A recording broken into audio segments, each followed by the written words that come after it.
Don't know if you guys had a chance to watch Team USA take on Serbia yesterday. The U.S. pulled away from that game late. They're going to be very, very difficult to beat. Now, I got the same sort of feeling that I'm sure a lot of you did if you watched that game. I'm watching the U.S., and look, it's an exhibition. It's not like it really matters.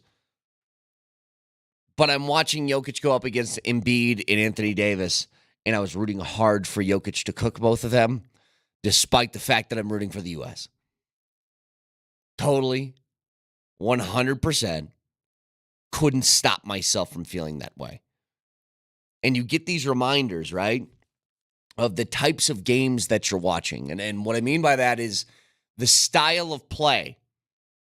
And it's a much more likable style on the Serbian side for a couple of different reasons. Early in that game, Jokic Embiid in the post. Embiid literally grabs a pass, runs right into Jokic intentionally, hoping to draw the foul. But because these are FIBA rules and these guys aren't beholden to the superstar name, not allowed to get away with that one, Embiid. So he throws it up. It barely scrapes backboard. He falls to the ground looking at the ref for a call, no call. He's also grabbing MVP chance. So this game was in Abu Dhabi. Grabbing MVP chance down there. Now, end of the day, they're just way too talented. The U.S. is. Like, their starting five, or guys coming, like, they got AD coming off the bench. They got Anthony Edwards. I think he was coming off the bench last night. I tuned in a little bit late, so maybe I'm wrong on that. But you got a team that's full of LeBron and Steph and Durant and Embiid and all these different guys. Like, good luck trying to beat them. I know that Australia kept it close. I just got this feeling when the Olympics are actually going to start, and we're going to start hearing or watching these games with real stakes on the line. Good opening sound, by the way, there. It's 5 o'clock somewhere, boy. Oh, yeah. My carbonated water. Sorry, it was too close to the mic. No, my bad. I always like some Foley work. But if I may interject while you get some sips in, I love that, though. I love that the FIBA refs do not care who you are. You know who the FIBA refs... They're solid. You know who they remind me of? They remind me of The Rock back when he was a wrestler and he wasn't making B movies. When he was... Remember his whole shtick was, what's your name? It doesn't matter what your name is. I love that. They're going full... And look, this is the beauty of having international refs. And obviously they're basketball fans. I'm sure they are aware of guys like Embiid. But you don't get that. It's not like just some sort of freebie. You know, there's always been this joke, but you can't make it happen. But I'd love to see like a game where this was the rules. Call your own fouls. Because we've all done that before, right? Played a pickup game. There's no refs. You call your own fouls. How often do you actually call them? Like, it's got to be pretty egregious, right? Who do you hate more on the pickup court than guy who calls every foul in the pickup game? I refuse to play in that game with that person. I'm like, either you're going to leave or I'm going to, because this isn't how we do business around here. But if they were forced to do that for a full game, I wonder how many fouls would be called. I wonder how many times somebody would go to the rim and go, ah, like the scream. What was the sound that Vic did? Hi! Hey, Hey, I'm shooting here. Yeah, I love it. It's their kryptonite. There are so many of these players, like James Harden was the perfect example of learning how to exploit the foul calls and then scoring points because of it. Or you remember, oh man, Steph Curry in those 2015, 16, 17 runs, he was the master of somebody's guarding you on the perimeter. You kind of duck in and then shoot, so then they jump in towards you as you're shooting, and you bait them into that just garbage ticky-tack shooting foul, try to get a 4-point play out of it. I cannot stand. Stand. Like, if you're looking, here would be my rule as a ref. If the whole intention of your body movement is to try and get me to blow my whistle, I'm not doing it. Because that's not the sport. The sport is You go one-on-one with your guy, or, it's a team game, but I'm just saying, when you're putting up a shot and somebody's defending you, it's to beat them. And I don't want to bail anybody out. It's similar. How about this? Baseball, everybody wants to go to robo-umps, and I can understand why, because some of these calls are egregious by some of these umpires, and I think it would be better if you just held the umpires to a higher standard.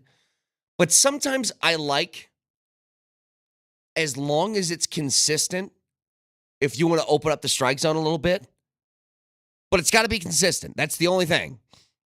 I don't want guys looking to walk at the plate. I want guys looking to hit. And so just as long as everybody's on the same page and aware, that's what I want. But I was watching that yesterday. I'm just like, geez, man. In the Olympics? Texture says, if it was call your own fouls, it'd be like that scene in The Longest Yard between Adam Sandler and Michael Irvin. And Jokic would be Adam Sandler in that scenario. Totally. Just take a straight elbow to the face. He goes, nope, clean play. All right, move on. I don't think Jokic would call a foul. Now, I'm not delusional. It's not as if Jokic doesn't bark at the refs a lot. He does. But I've never seen Jokic, with the exception of one scenario, he almost never does something to just draw a foul. If he ever does, it's because he's been hacked already a million times in the game earlier, and he's trying to prove a point. But I'll tell you the times he tries to bait foul calls. And it's not even a bait because they're going to happen anyway. You know, at the end of games or something like that, when somebody goes to intentionally foul, Jokic has the ball and he throws it up from like half court as the guy's coming to bear hug him. And he's never gotten that call. But every time that is a foul that should be 3 free throws. Every time. And I swear to God, my only hope in life is that that's never called, because we all have this feeling in the back of our heads that Jokic is going to retire at an age that is younger than we'd like it to be. But part of me feels like Jokic will play this game until he gets one of those calls. That'll be the only thing keeping him hanging on to his career, is I'm going to play until I time it out perfectly for the intentional foul where I heave it up at the rim and somebody gives me the 3 free throws. Because by God, at some point they got to do it. Texas says this all started with effing Duke, Shane Battier, and taking charges. Look, man, I think taking charges is a key component of the game that is like underutilized, especially in the NBA. And I know it drives people nuts with the charge block calls, but I think I had respect for Battier's game. Like, I thought Battier played a very technically sound, all-around sort of basketball game. I heard him talking once about playing defense. He said he would have the scouting report for whoever he's playing down to such a T. He would know the exact shooting percentages where people are on the floor, and he would literally bait them to go into, like, this guy's shoots 47% from this corner on threes, but he shoots 32% from this corner. And he would bait the guy into taking a 3 from that corner because he knew he wasn't good at it. Like, he was a smart player. But watching that, it's still amazing to see, like, yeah, Jokic is still the best player on the floor. It was very clear. He hit Embiid with one of these spin moves where it's just like left him in the dust, goes up for the layup. But just overall, USA's better. And let me take this to another point, because it still weirds me out and kind of bothers me. When Joel Embiid joined Team USA and he had the option of 3 different places, right? It was US, it was France, and it was Cameroon, where he was born. Chose the US. This is the beef I think people in my camp have. Did you happen to see when Giannis got Greece to actually qualify for the Olympic Games? and the pride that was in that, they all know that they aren't going to be as talented as the U.S., especially this team. There's past U.S. teams in the Olympics where guys have just like, yeah, I don't really want to play. And so it wasn't your group of best players that were out there. But there's something about when Jokic plays for Serbia, that sense of pride that he has, knowing that you're probably not going to win the gold medal, but that's not all of what it's about. See, I'm rambling because I can't explain this properly. I just say that to say it bothers me. Joel Embiid chose America. I don't know why. Are you trying to say that the Olympic medal just means more to other countries than some other ones? Because I definitely get that feeling where Carmelo Anthony comes out and he's like, I got 5 Olympic golds. I've reached the mountaintop. Are you sure you have? You don't have an NBA championship. Which mountains are we talking about? No, it's a sense of pride for everybody. But how about this? The journey matters more to other countries than the U.S. If the U.S. doesn't finish with a gold medal, it's an embarrassment. If you take another country and you get them a deep run in the Olympics or they get a bronze, it's a big deal. Like, it's a huge deal. You know, when I was 14 and I was playing select baseball, there was a team that got all of the best players on it, okay? Like, players would go from other teams to join this team. And I did not play for that team.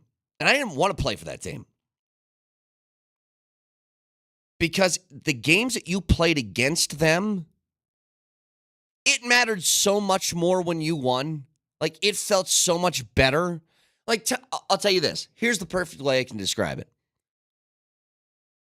Did the Nuggets championship not feel even sweeter when they won, knowing they didn't do it in the way that, like, Golden State did when they got Kevin Durant? Like, everybody says a championship's a championship, but let me tell you this. If you were the Phoenix Suns right now and you won a championship after buying Kevin Durant and Bradley Beal and all those guys, and you turn that into a title, does that not feel a little bit cheaper than the way the Nuggets did it? That's what I'm talking about. Like, you had to grind to get there. It wasn't bought. Except what the Nuggets title wasn't good as was Minnesota winning that play-in game, so it still wasn't as cool as that. Karl Anthony Towns, you're so right. How much more we got to lose? More. A lot more, please. 303-504-0925. Shop Mazda text line. So I don't know the backstory on this. Texture says, Embiid wrote a sob story letter to France so he could be on their team and then went to the U.S. Like this, I don't understand the rules. And I get it. Embiid is now a naturalized American citizen. But I feel like if I were born in Ireland and I lived there for the first 14 years of my life, and then let's say I'm a professional baseball player and the World Baseball Classic comes around and I'm like, I'm Team US. I'm like, well, it feels like a cheat, doesn't it? Or I played baseball in Japan and then I joined Team Japan. Like, that feels like a cheat. Right. Or I can trace my dad's side of the family's lineage back to a farm in Norway. So can I go represent Norway's basketball team, baby? Despite the fact that you've never stepped foot there, or let's say that you just moved there 5 years ago, Nelly. Hey, I've spent 3 weeks in Norway. Is that enough? Yeah, what is the statute of limitations? What Exactly. does it take? How many generations back do I have to go to prove that that's where my dad's side of the family came from? Can I when Norway gets this hypothetical basketball team, when somebody in Norway grows above 6 feet tall, I'll be there. Yeah, it's like, birth isn't the rule in my head. See, this is where it gets really murky to describe. Like, I know people who have, like, military parents. It was like, I was born on a base in France. And it's like, yeah, but you're not French. You're not. Yeah. You were born on an American military base. You weren't born in the, in the heart of the cultural center by American parents on technically American soil, quote unquote. 303-504-0925. So I was reading this article because this is what happens now. this time of year. Because this is the lack of action in the sports calendar, and we are creeping ever so close to NFL training camps opening up. This is where everybody gets their lists out. And ESPN had a list of the top 100 athletes since 2000. And I'll give you all the names of Denver athletes that made that list next.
So ESPN unveiled the top 100 professional athletes of the 21st century. So this is since the year 2000. These are the best athletes. And I don't know how they've gone about compiling this list because I have a lot of questions. Certainly. What's the question? Basketball gets the biggest bump. That leads the way. So there's 20. What's the total number here? There are 24 basketball players on this list, which leads the way. So this, by the way, men's and women's basketball. And that might be a part of the reason is, a lot of professional sports, baseball, football, hockey, not a women's league of note anyway. Basketball has it, so there's a lot of women's players in here too. But from 100 down to 1 of the players of the 2000s, here's some ones that I have beefs with. First of all, there's only 3 hockey players on this list, and Connor McDavid is number 98. That one's tough for me.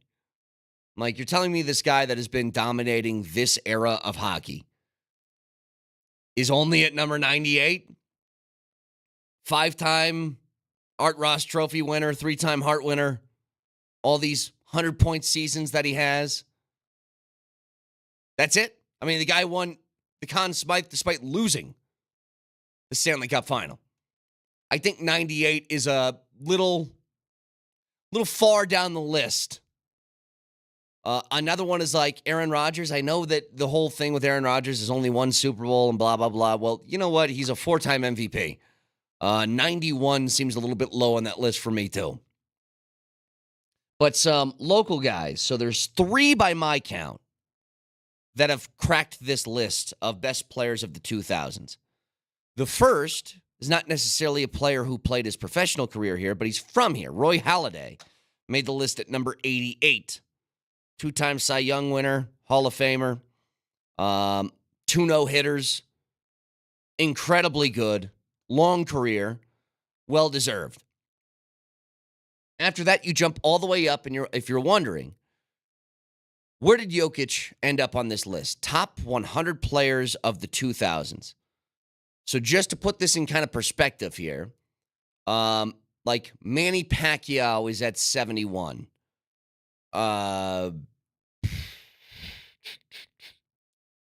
Mbappe is at 65 in soccer. You have J.J. Watt at 58. Calvin Johnson is at 57. Jokic ended on this list. J.J. Watt? At number 28. Which is higher than I thought it would be, to be honest. I mean, he's going to go down as one of the best basketball players of all time, but I thought he would be somewhere closer to that, like, 40 range. But I think that's pretty well slotted in there. So the guys above him. At number 27 is Randy Moss. At number 26 is, by my count, the final Denver piece here, Peyton Manning. So you have Peyton at 26. They get Jokic at 28. Above that, Floyd Mayweather, Albert Pujols, KG, Sidney Crosby's at 22. Aaron Donald's at 20. Mahomes they have at 18. And then I'll just kind of roll through these. And you tell me if guys are slotted in the wrong place. I'm looking at Mahomes. I'm like, 18. He's already got 3 Super Bowls. Okay. But above that is Shaq, then Duncan, then Katie Ledecky, Steph Curry's 14, Ronaldo 13, Nadal 12, Djokovic at 11, 10 Kobe, 9 Usain Bolt, 8 Tiger, 7 Simone Biles, 6 Federer, 5 Tom Brady, 4 LeBron, 3 Messi, 2 Serena Williams, and number 1 is Michael Phelps, which I think is fair. As far as just straight dominance of your sport, I think Phelps is probably top of the list, isn't he? Just dominating your sport in a way that nobody's really seen. He's got, 28 medals? 23 of those gold. He won 8 in a single Olympic. I mean, 8 gold medals in one Olympic run is pretty damn amazing. So, like, all of that's fine. But do you have any beefs with this list? Again, I think that they disrespected hockey a little bit in this, but I have to remind myself this is an ESPN article, and ESPN just for whatever reason puts hockey a little lower on the totem pole. So as far as like the total number in a sport, I told you earlier basketball led the way. 24 of the top 100 are basketball players. Second was baseball with 17, which I thought was interesting. Now, some of the names on the list, you're like, sure, Mariano Rivera's on here, Barry Bonds, like, whole bunch of guys like that. But I was surprised that was second. I guess with the list, you're asking if any of the rankings don't feel right. Yeah. It's just tough to compare. How do you compare dominance in one sport relative Sure. to the dominance in another sport? I mean, Tom Brady has a gazillion Super Bowls, but Simone Biles does tricks that defy the laws of physics and require the Olympics to change rules so you don't attempt things as dangerous as she's doing. So which one's more dominant? Or Katie Ledecky is so far ahead of her opponents when she's swimming that no one else is in frame on camera, on TV. Because she's that far ahead of everybody else. She looks like she's taking laps by herself. So is that more dominant than Aaron Rodgers in Green Bay? Is that more dominant than Kobe with the Lakers? I just have trouble ranking these all-time lists across all these different sports. It's a great question because I've thought the same thing, especially on sports that, like, I don't fully understand. And those are aplenty. I am not like Vic where I am fluent in 17 different sports. But, you know, it's funny. I was talking about this with Andy the other day, Lindahl. And I said, you know what's really difficult for me is in the sports I don't understand and how to judge it. At the same time, if you find somebody who is like an all-timer, it's easily recognizable. And I'll give you an example. I don't know anything about floor routines in gymnastics. Okay, I don't know what gets you points. I know that, like, you can't fall down on one of your jumps, but technically, I don't know all the stuff that goes into it. And then I watch Simone Biles and I go, yeah, she's better than everybody else. I can't describe it to you. I'll tell you right now, she's better. There's another guy that's on this top 100. I think he was like 70-something. You go back down. But this is another example. Like, guy in a sport that I don't understand, but it's very clear and obvious that guy is better than the other people doing it. So at number 72 is 3-time Olympic gold medalist, 15-time X Games medalist, Shaun White. I know nothing about snowboarding. I know nothing about the half pipe. I don't know what it takes for you to get a perfect score. I don't know what goes into it. But I know this. I watched other guys do that, and then I watched Shaun White, and I go, he is way better than anybody else doing that. And you'd be like, well, describe it, Brett, how? I go, I can't. I can just tell you I know he's better. Another metric I use is if I know, kind of like what you were saying, if I know nothing about the sport at all, I don't follow the sport in any capacity, but there's a person I've heard about, that's kind of a litmus test. Like, for example, I have never sat down and intentionally, with my own free will, watched golf. Okay. I heard about Tiger Woods a lot back in the day. That should probably tell you something about how ubiquitous he was. I mean, he was everywhere. And same thing with these Olympians. I'm with you. I don't know how to impress the Russian judge in the floor routine, but I heard about those U.S. Olympic teams from 2016 with Ali Raisman and right. And they were now solid. Simone Biles, because they were that good that they kind of broke through into the mainstream. Oh, I did miss this one. Thank you, Texter. This is another local one. I missed it. Michaela Schifrin came in at 44. Nice. Good addition. So good addition. Just to let you know who she's around, she's above David Ortiz, who is 45, and below A-Rod, who's at 43. This has to be like... See, if somebody told me to do this, like if Vic texted me and said, hey, tomorrow we're going through the top 100 athletes in since the year 2000, have your list ready. I'm like, I don't even know how I begin to power rank this. Like, how you said it earlier, Nelly. It's like, how can I tell you that Giannis, who's at 42, is better than Schifrin, who's at 44? It's like impossible to compare. Now, if you just wanted to go like same sport, obviously that's a lot easier. You won't come to a consensus on things. But if you were to tell me Ortiz, who's at 45, A-Rod, who's at 43, who should be higher? I'd be like, well, A-Rod. A-Rod played defense. A-Rod, I think, was a way better all-around hitter. Now, A-Rod, the difference, I think, in that, and the reason they're so close, like, just strictly baseball-wise, this is not a close discussion. A-Rod is far better than David Ortiz is. But I think Ortiz gets the everybody loves me bump, which they should. Ortiz is like the greatest dude ever. There are a lot of hateable qualities about A-Rod. There are.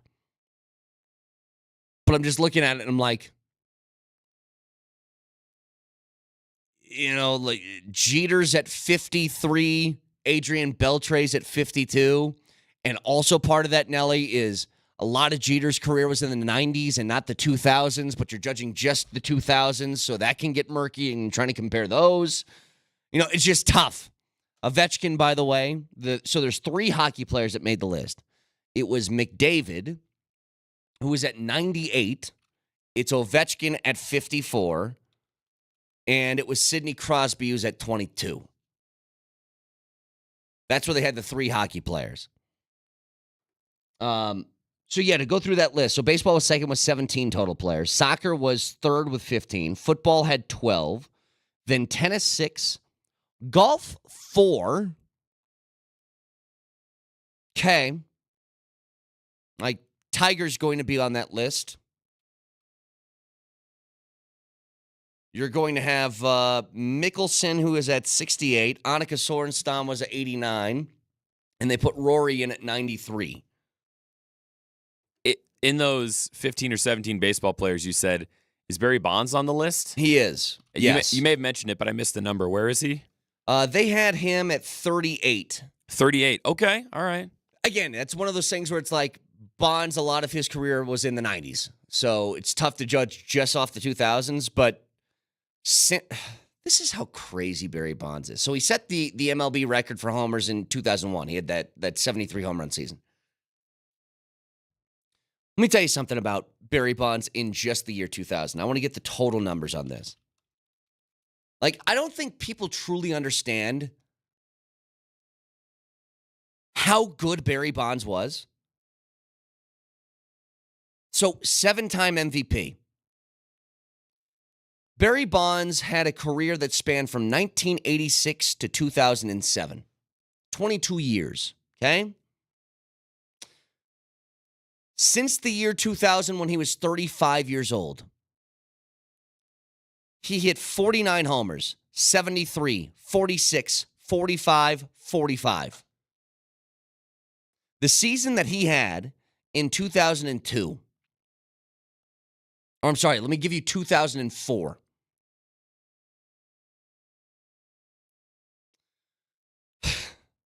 $45 homers, 101 RBI. He was 39 years old, by the way. 39. 45 homers, 101 RBIs, a .362 batting average. His on-base percentage was .609. 6 out of every 10 times that guy came to the plate, he got on base. His OPS was .1422. Listen to this, Nelly. In 2004, as a 39-year-old man, Barry Bonds was intentionally walked 120 times that season. 120 times. He was getting walked with the bases loaded, man. That was crazy. That was one of the most insane things I've ever seen. See, this will always be my argument for why Barry Bonds should be in the Hall of Fame. Maybe I'm biased because I grew up in that area, and I used to go to Giants games as a kid, and I remember sitting in the stands, and you would base your entire ballpark schedule around the batting Yeah. order. Like, no, if, like no my- getting a beer at this No. time because Bonds might be up to the plate. Right, because the Giants are coming up to bat, and then I'm sitting there in the stands with my dad, and he wants to get another beer, or I want a hot dog or something, and then he looks at the order on the scoreboard, the batting order, and he goes, "Oh, okay, so the Giants are at the top of the order. Barry Bonds is batting cleanup, so I don't want to leave right now." But if you look and they're starting on the fifth guy in the lineup right after Barry Bonds, you're like, okay, so it's going to be 5th, 6th, 7th, 8th, 9th, 1, 2, 3, 4. Okay, that's 9 batters. I probably have should enough be time able- to use the bathroom. Like, there's no way they're going to get past the pitcher hitting and then go back to Bonds. So we'll be fine. By the way, somebody asked, is Von Miller on this list? He is not, Really? which I agree. Probably should have Von Miller on here somewhere. It's hard to get as dominant as Von was for a period of time on just attacking and mauling quarterbacks. You know, they had Aaron Donald at 20. Von Miller should be up there somewhere, but he isn't. So that's just a quick run through. 303-504-0925. Can listen to us anywhere on the Altitude Sports Radio app that is powered by the Wilhite Law Firm. Injury lawyers, go to wilhitewins.com. That's wilhitewins.com.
Texture says between McKinnon and Joker, who should be on that list? Well, I mean, Joker is and McKinnon is not. I think that's, if you had to compare the two, that's probably right.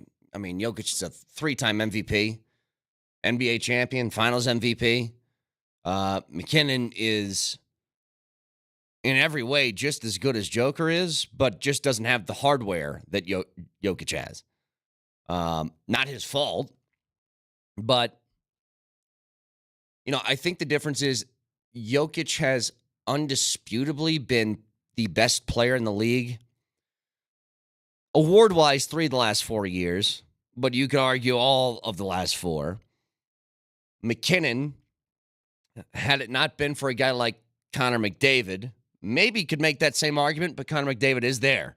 And the fact that McDavid only made number 98 on that top 100 players from since 2000 list on ESPN, I kind of gave the indication that he's not going to be on there. There's another list that I wanted to discuss from ESPN, and they're going through their top 10 players at each position in the NFL that's ranked by execs, coaches, and scouts. Number 1 in the cornerback category is Pat Surtain. His highest ranking was first, obviously. But one of these guys had his lowest at number 10. I don't know how anybody can watch Surtain play and think that he's the 10th best corner in the league. That's beyond me. But here's the little write-up. More than 50% of voters consider Surtain the best corner that the game has to offer. One NFL personnel director said, complete corner that can play in any coverage and has size, instincts, ball skills, and will tackle. I like the corners that can do it all. So Surtain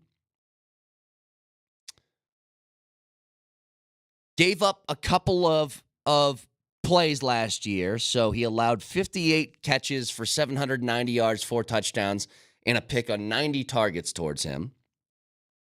Now, opposing passer rating on that would be 102.5, which is not great. But a lot of times Surtain was kind of doing things by himself. They had that long stretch without Justin Simmons. He was asked to do basically everything for that team last year. And one coordinator in the NFL said he did not have the best year last year, but he's still the best pure talent. He moves the best. You can do almost anything with him as far as coverage. So if I'm starting a team, I'm picking him. Here's the deal. Pat Surtain is on this road to get paid big-time money. He has, without a doubt, earned the right to reset the market. So he's heading into his 4th year. He's got the club option next year, and that's going to be a $19 million cap hit, which is totally reasonable. The question becomes, do you pay a guy like him? Do you try and find, extra draft capital? What do you want to do? I think you would be absolutely nuts to not pay this guy. Like crazy.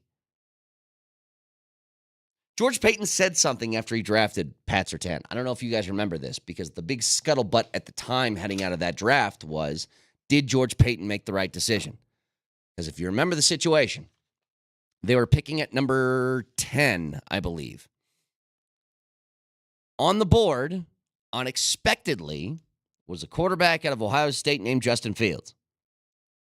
I was one of the people that said I would have taken Justin Fields. Looked like I would be entirely wrong on that. I actually still think Justin Fields has some ability that might get unlocked here in Pittsburgh, but we'll see. For right now, I take the giant L, and I wear that on my forehead. But George Paton said something after that draft. He said, it is harder, and I can't find the exact quote. This is going to be a paraphrase. It's harder to find a franchise corner than a franchise quarterback. That's what he said. And that's the truth. If you want to talk about all-world elite players, and here's why. This is where I agree with him. Now, strategy-wise, it doesn't mean I would take a corner over a quarterback. If all things being equal, you tell me I can have a franchise corner or I can have a franchise QB, it's not even close. You take the QB. But to his point, what he was saying was, think about all the guys in the league that play corner and think about the best of the best over the past few years. Go ahead and throw out some names to me. Okay, you got your Richard Shermans. You got your Josh Normans. Remember that for a couple of years. You got your Darrelle Revises. You got your Patrick Surtains. You got your Patrick Petersons. All these different guys that we would consider the best corner in the game, or at least arguably the best corner in the game. What's the shelf life on that? It's usually like 2 to 3 years. That's where Darrelle Revis was a freak. He did that for like a decade. But Richard Sherman, it was about 3 years he was in that category. Josh Norman, it was like 2. It doesn't last a long time. Like, finding elite cornerback play for an extended period of time is really, really hard. And the thing with Surtain, he has all the makeup to be a guy who's able to do that. He really is. Like, he's somebody that when you're drawing up a defensive game plan, you don't worry about it. I was just thinking of another name, that dude who was in Oakland who went to Philly, Nnamdi Asomugha. Remember him? Guy with that crazy last name? When you have somebody like Surtain on the field, you don't even look his direction. And it makes playing defense a lot easier. If you can just say, I don't need to worry about one side of the field in the passing game. Are you kidding? So he is going to be worth every single penny that he gets, and actually has earned the right to reset that market. Well, a couple of people saying 2 firsts at the deadline needs to happen. You could convince me, but it's going to take a lot of convincing. I'm not fond of the idea of you have something that works, and then you trade it away only to draft somebody else that you hope to be as good as the guy that was just there. I mean, a lot of people are throwing out Champ Bailey, and I'm like, yeah, could totally be that. An entire career's worth of great play. But that's how rare those guys are. It's usually like 2 to 3 years you're the best in the game, and then you're never that again. With very, very few exceptions. There's something I want to get into later, by the way, which is this. Remember that whole thing surrounding Aaron Rodgers not being at that mandatory camp, and it felt like the Jets weren't happy about it? Well, it's called the Scoop City Podcast. This is Diana Rossini and Chase Daniel talking about this. Here's the reason why Rodgers missed it. And I want to know, if you're the head coach, if you're a fan, if this happened in Denver, would you care? Here's what they said. You got to figure, we haven't heard Robert Saleh talking about Aaron Rodgers since that very awkward, bizarre, weird, strange, forced press conference when he was asked about where's Aaron Rodgers, and he said it was an unexcused absence, which then made everyone crazy and became another distraction this offseason when it could have easily been put to bed. A veteran head coach would have either changed the mandatory camp to the week before. There's ways around it. He's your starting quarterback. He's your guy. You make it work so he can be there. Aaron Rodgers told the New York Jets he was going to Egypt months ago. They knew this. So the fact that it wasn't worked out just seems really strange to me. It's their decision, obviously. And I was told that Aaron was told from the organization that it was Robert Saleh's decision to do that because he wanted to show everybody that he's not the GM. Because whoa. So yeah, we're going to pause it there, and I want to get into this later. The idea, I don't understand the tone that Diana Rossini is using here. She's saying it like, Aaron Rodgers had the trip planned to Egypt months ago. Why not just move camp? And I was like, I don't know, because it's kind of the head coach's decision on when camp is, and you aren't going to reschedule things over somebody's vacation. That's why.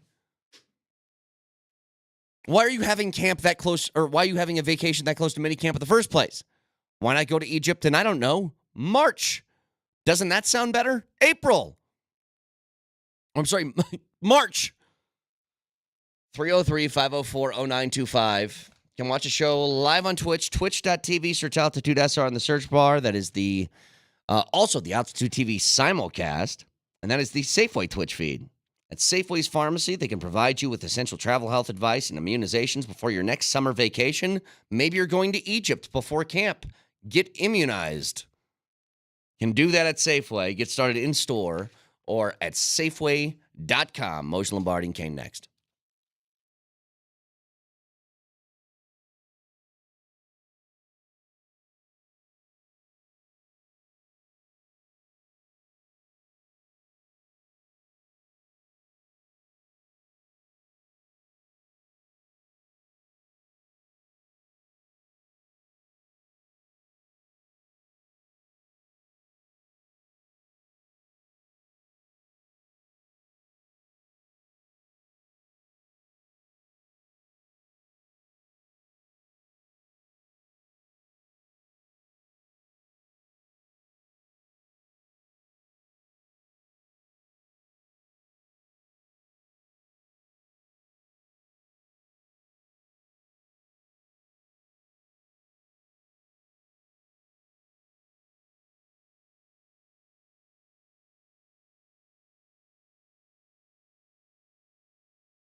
I've been screamed at this morning.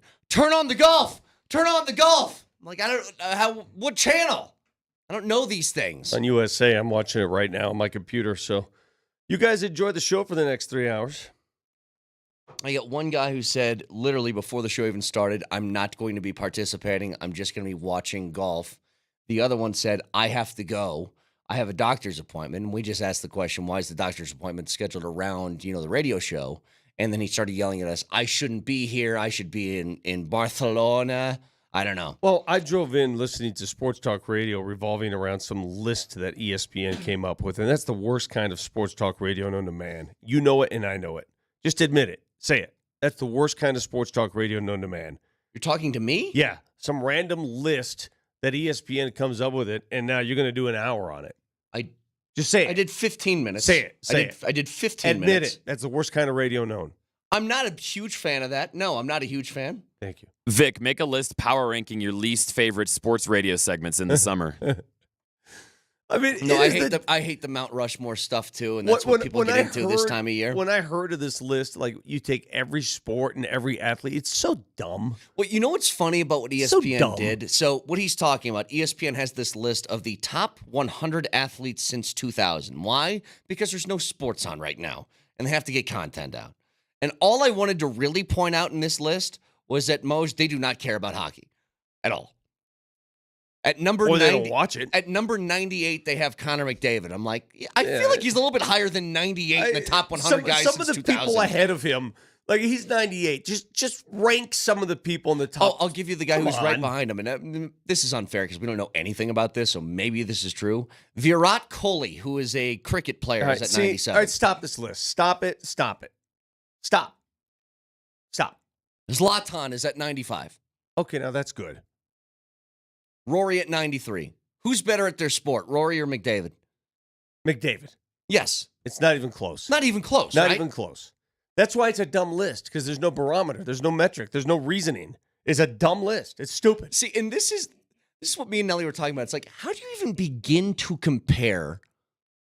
You know who, like Connor McDavid is better at his sport than Venus Williams, who's number 86 at her. Like, how do I even compare tennis to hockey? You don't. And how do you do this? That's why you don't do it. That's why you don't do this list. That's why you don't talk about it. That's why you ignore it. Who did it? Who? Give me names. I don't know if they have. Hang on, let me see. It just says ESPN. No, it's stupid. Now, out of the local flavor on this list, there's 4 people that are either played here or from here that are on this list, by my count anyway. Roy Halladay is at number 88. At number 44 is Michaela Schifrin. Jokic is at 28, and Peyton Manning's at 26. All right, great.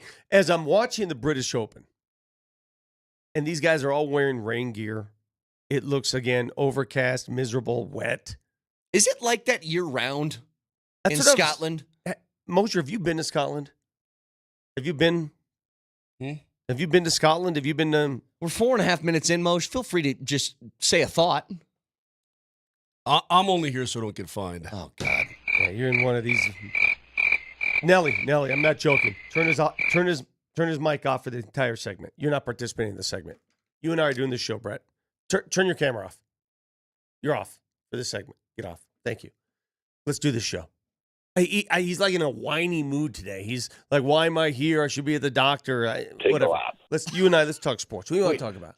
He has 2 options. Here? I should be at the doctor. Yeah, well, I whatever. should be at the doctor Turn it off. or in Spain Yeah. or literally anywhere else. I should be in Scotland.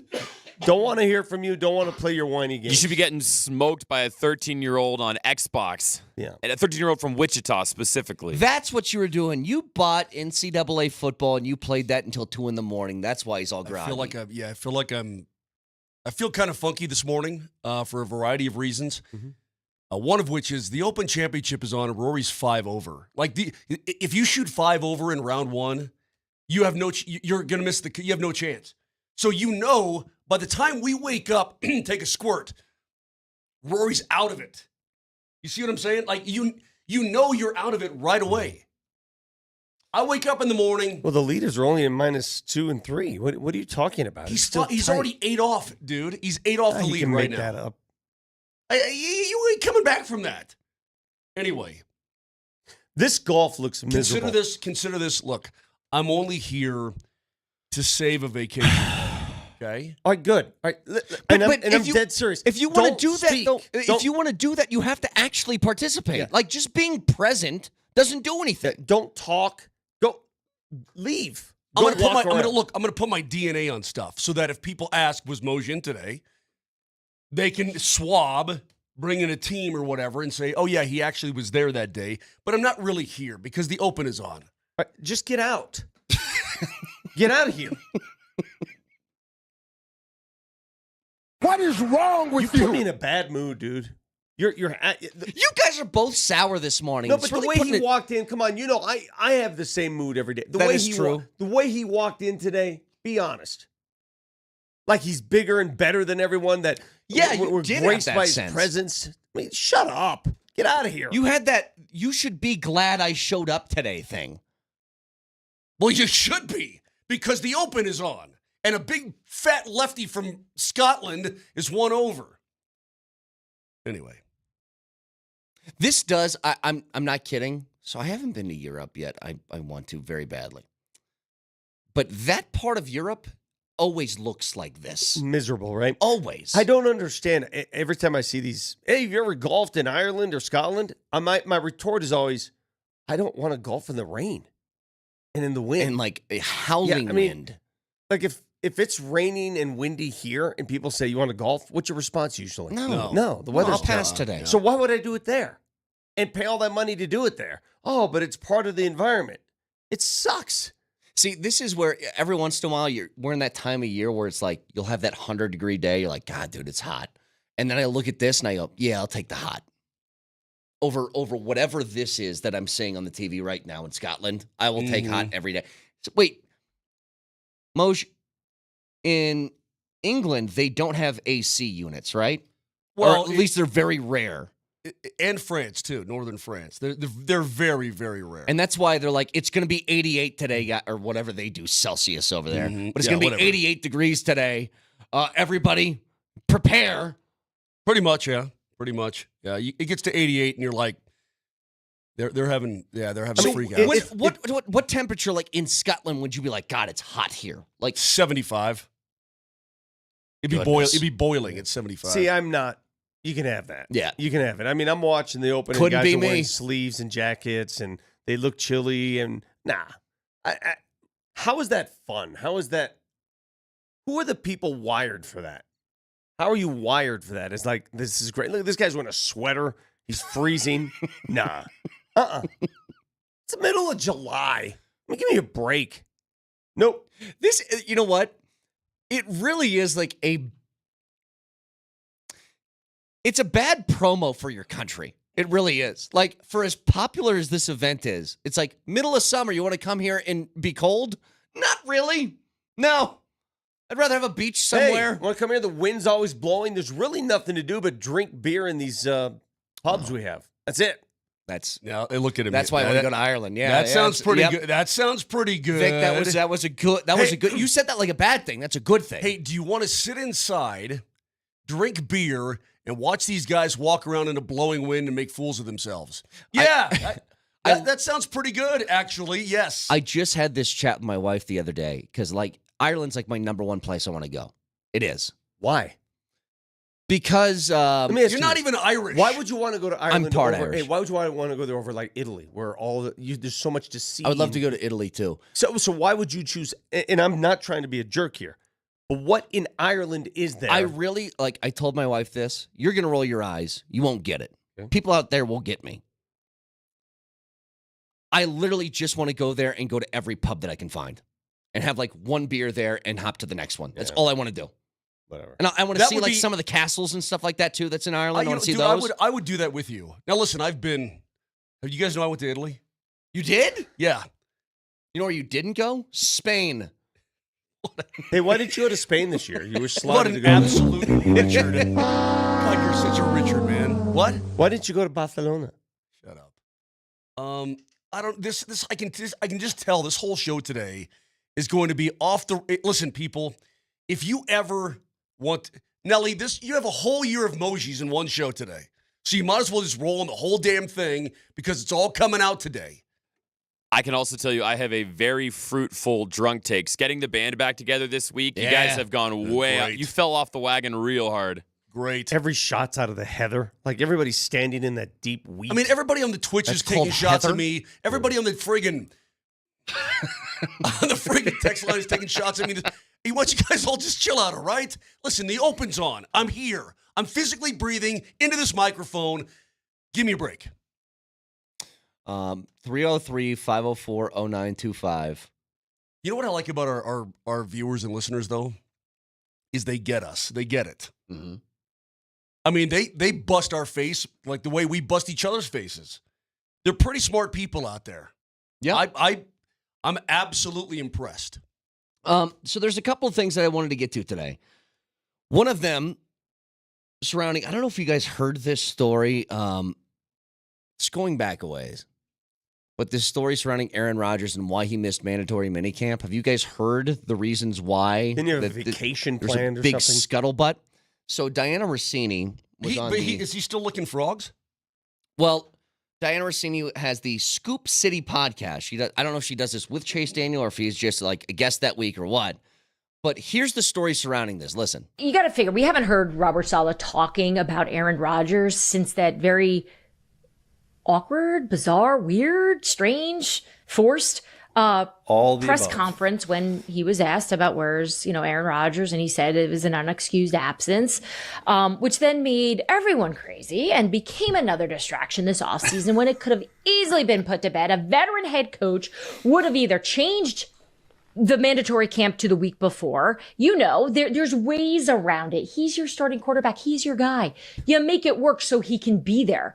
Aaron Rodgers told the How New about York don't Jets he was coddle going him? to Egypt months ago. They knew this. So the fact that it wasn't there's a working lot out- more to this clip. Doesn't that sound insane? That's the dumbest. Is she saying rearrange your entire Yeah. schedule because your quarterback has vacation? Hey, that would be like, Moj, the Avs' first game of the year is going to be when you have your Spain trip booked. Sorry about that. We're going to move the opening day for the Avs to make sure you can be there. All right, cool. Just- That's perfect. Yeah, like- sounds great. And she sounds like the Jets were being unreasonable, saying, no, we aren't moving our schedule What for your world little does vacation. she live in that this is acceptable? Why is our mindset in this country one of coddle rather than no? This is the schedule. Deal with it. And What's this vacation, by the way? I mean, what? he was going to Egypt. I don't know what it care where was. he's but going. I don't give a rat's rip where the hell he's going. You want to go to Antarctica? You want to go to the moon? Fine, do it on your own time. This is mini camp time. Yeah. I don't give a crap who you are. Dumbest thing in the world. Well, he's the quarterback. He's the franchise So quarterback. what? Well, I told. See, Oh, Diana. You know what, Diana? are you guys coming around to my side now? Chase Daniel Everybody- and Diana Rossini can just pound sand. Everybody thought that I just hated Aaron Rodgers because he was a quarterback who beat my team a lot, which is part of the reason why. I also told you he's incredibly arrogant. How arrogant would you have to be to walk into a multi-billion-dollar franchise and be like, move everything so I can go to Egypt for a couple days? But then to pin the blame on the head coach, Yeah. who isn't willing to bite the bullet and make the. I mean, the head coach should sit there and say no. Part of me, there's an alternate universe that a few years ago, Aaron Rodgers signs on with the Broncos, and he's coached by Nathaniel Hackett, and I just wonder what that's like. That would have been a zoo. If that would have, because if there's one thing we know about Hackett, he would have been pushed around by Rodgers. Can AI Like Hackett probably would have moved minicamp so he could go to Egypt, correct? probably can you AI Aaron Rodgers to the Broncos with Nathaniel Hackett as head coach? Can you? How do you do that? All you AI people out there, There are people robots and stuff. there How are do you people do that? on their way to work this morning who have a schedule, who are forced to be there because this is what the schedule says. You got to be there. Could you imagine those people, all of us, listening to someone say, why can't they rearrange the schedule for the quarterback? That is the most ridiculous. You know what that is? That's anti-American. We're becoming anti-American in this country. What are we doing? We all know that, look, certain people, if you're really good at your job, you get exceptions that others don't. This is way too far. for like anybody. No, it's unless you owned the company. No, it's too far for actually people in our business, our media business, to actually think it's okay. Yeah. And that they should have worked with him. Like, if I'm a teammate and I find out that you have moved the mini camp date because Your A-Rod quarterback's going to Egypt. wanted to go to Egypt, I would be furious. Beyond furious. You know, and coming from a guy, and I know you hate his guts anyway, but coming from a guy who, you remember laying down the law last year and saying, we need all these side distractions out of the way, and that's the problem with this team, and da-da-da-da-da-da-da-da. This guy is a walking, frog-licking distraction. That's what he is. He is a frog-licking, pyramid-riding, Hiawatha Saka, whatever, drinking, yurt living distraction. My favorite part. Do you guys remember this? When that quote came out, Aaron Rodgers said, enough of the BS. Right. Enough of the distractions. Right, This yes. is about football. The next day, he goes on McAfee's show and he goes, hey, Jimmy Kimmel, how about Epstein, huh? Remember that? Like Yeah. the day afterwards? Yeah.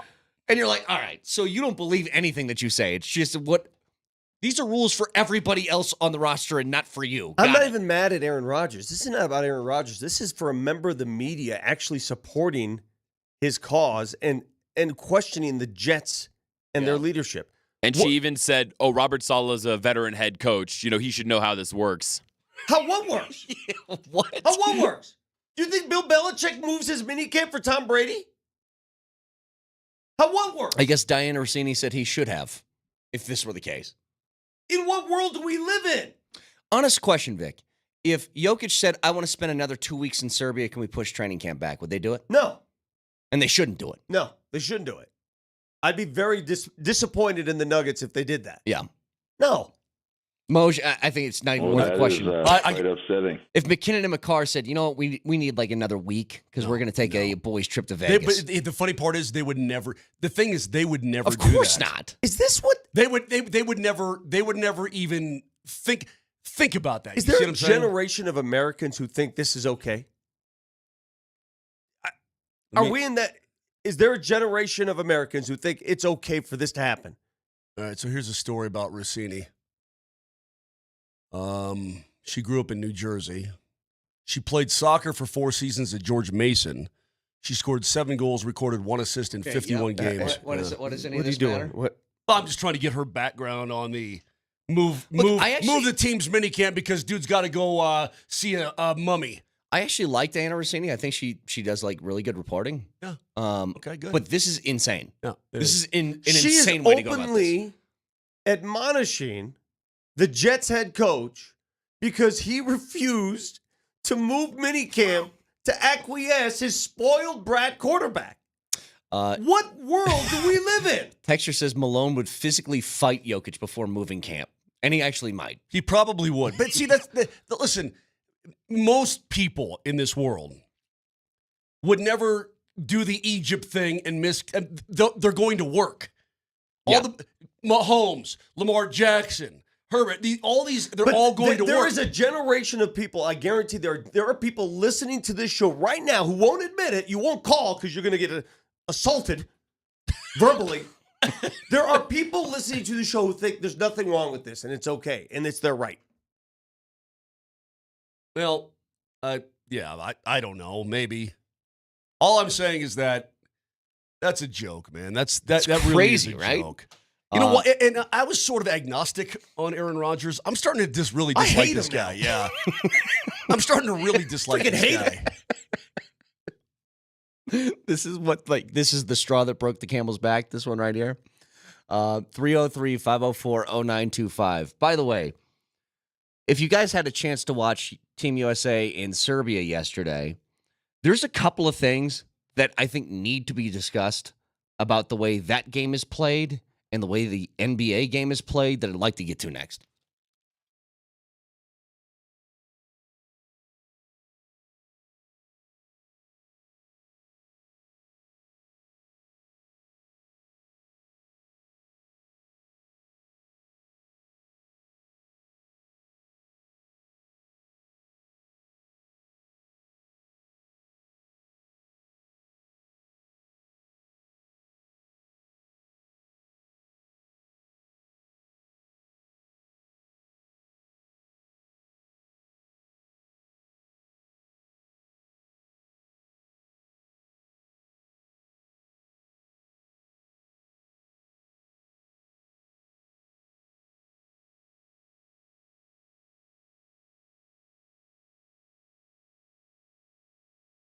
Vic Lombardi here for Dan Kaplis Law, the one and only official law firm partner of the Denver Nuggets and the Colorado Avalanche. And like the Nuggets and the Avs, Dan believes talk is cheap. You got to walk it, and they have over the last 2 years. Dan Kaplis, record-setting results in the courtroom. Believed to be the only lawyer in Colorado history to win 5 straight multi-million-dollar jury verdicts in Colorado crash cases.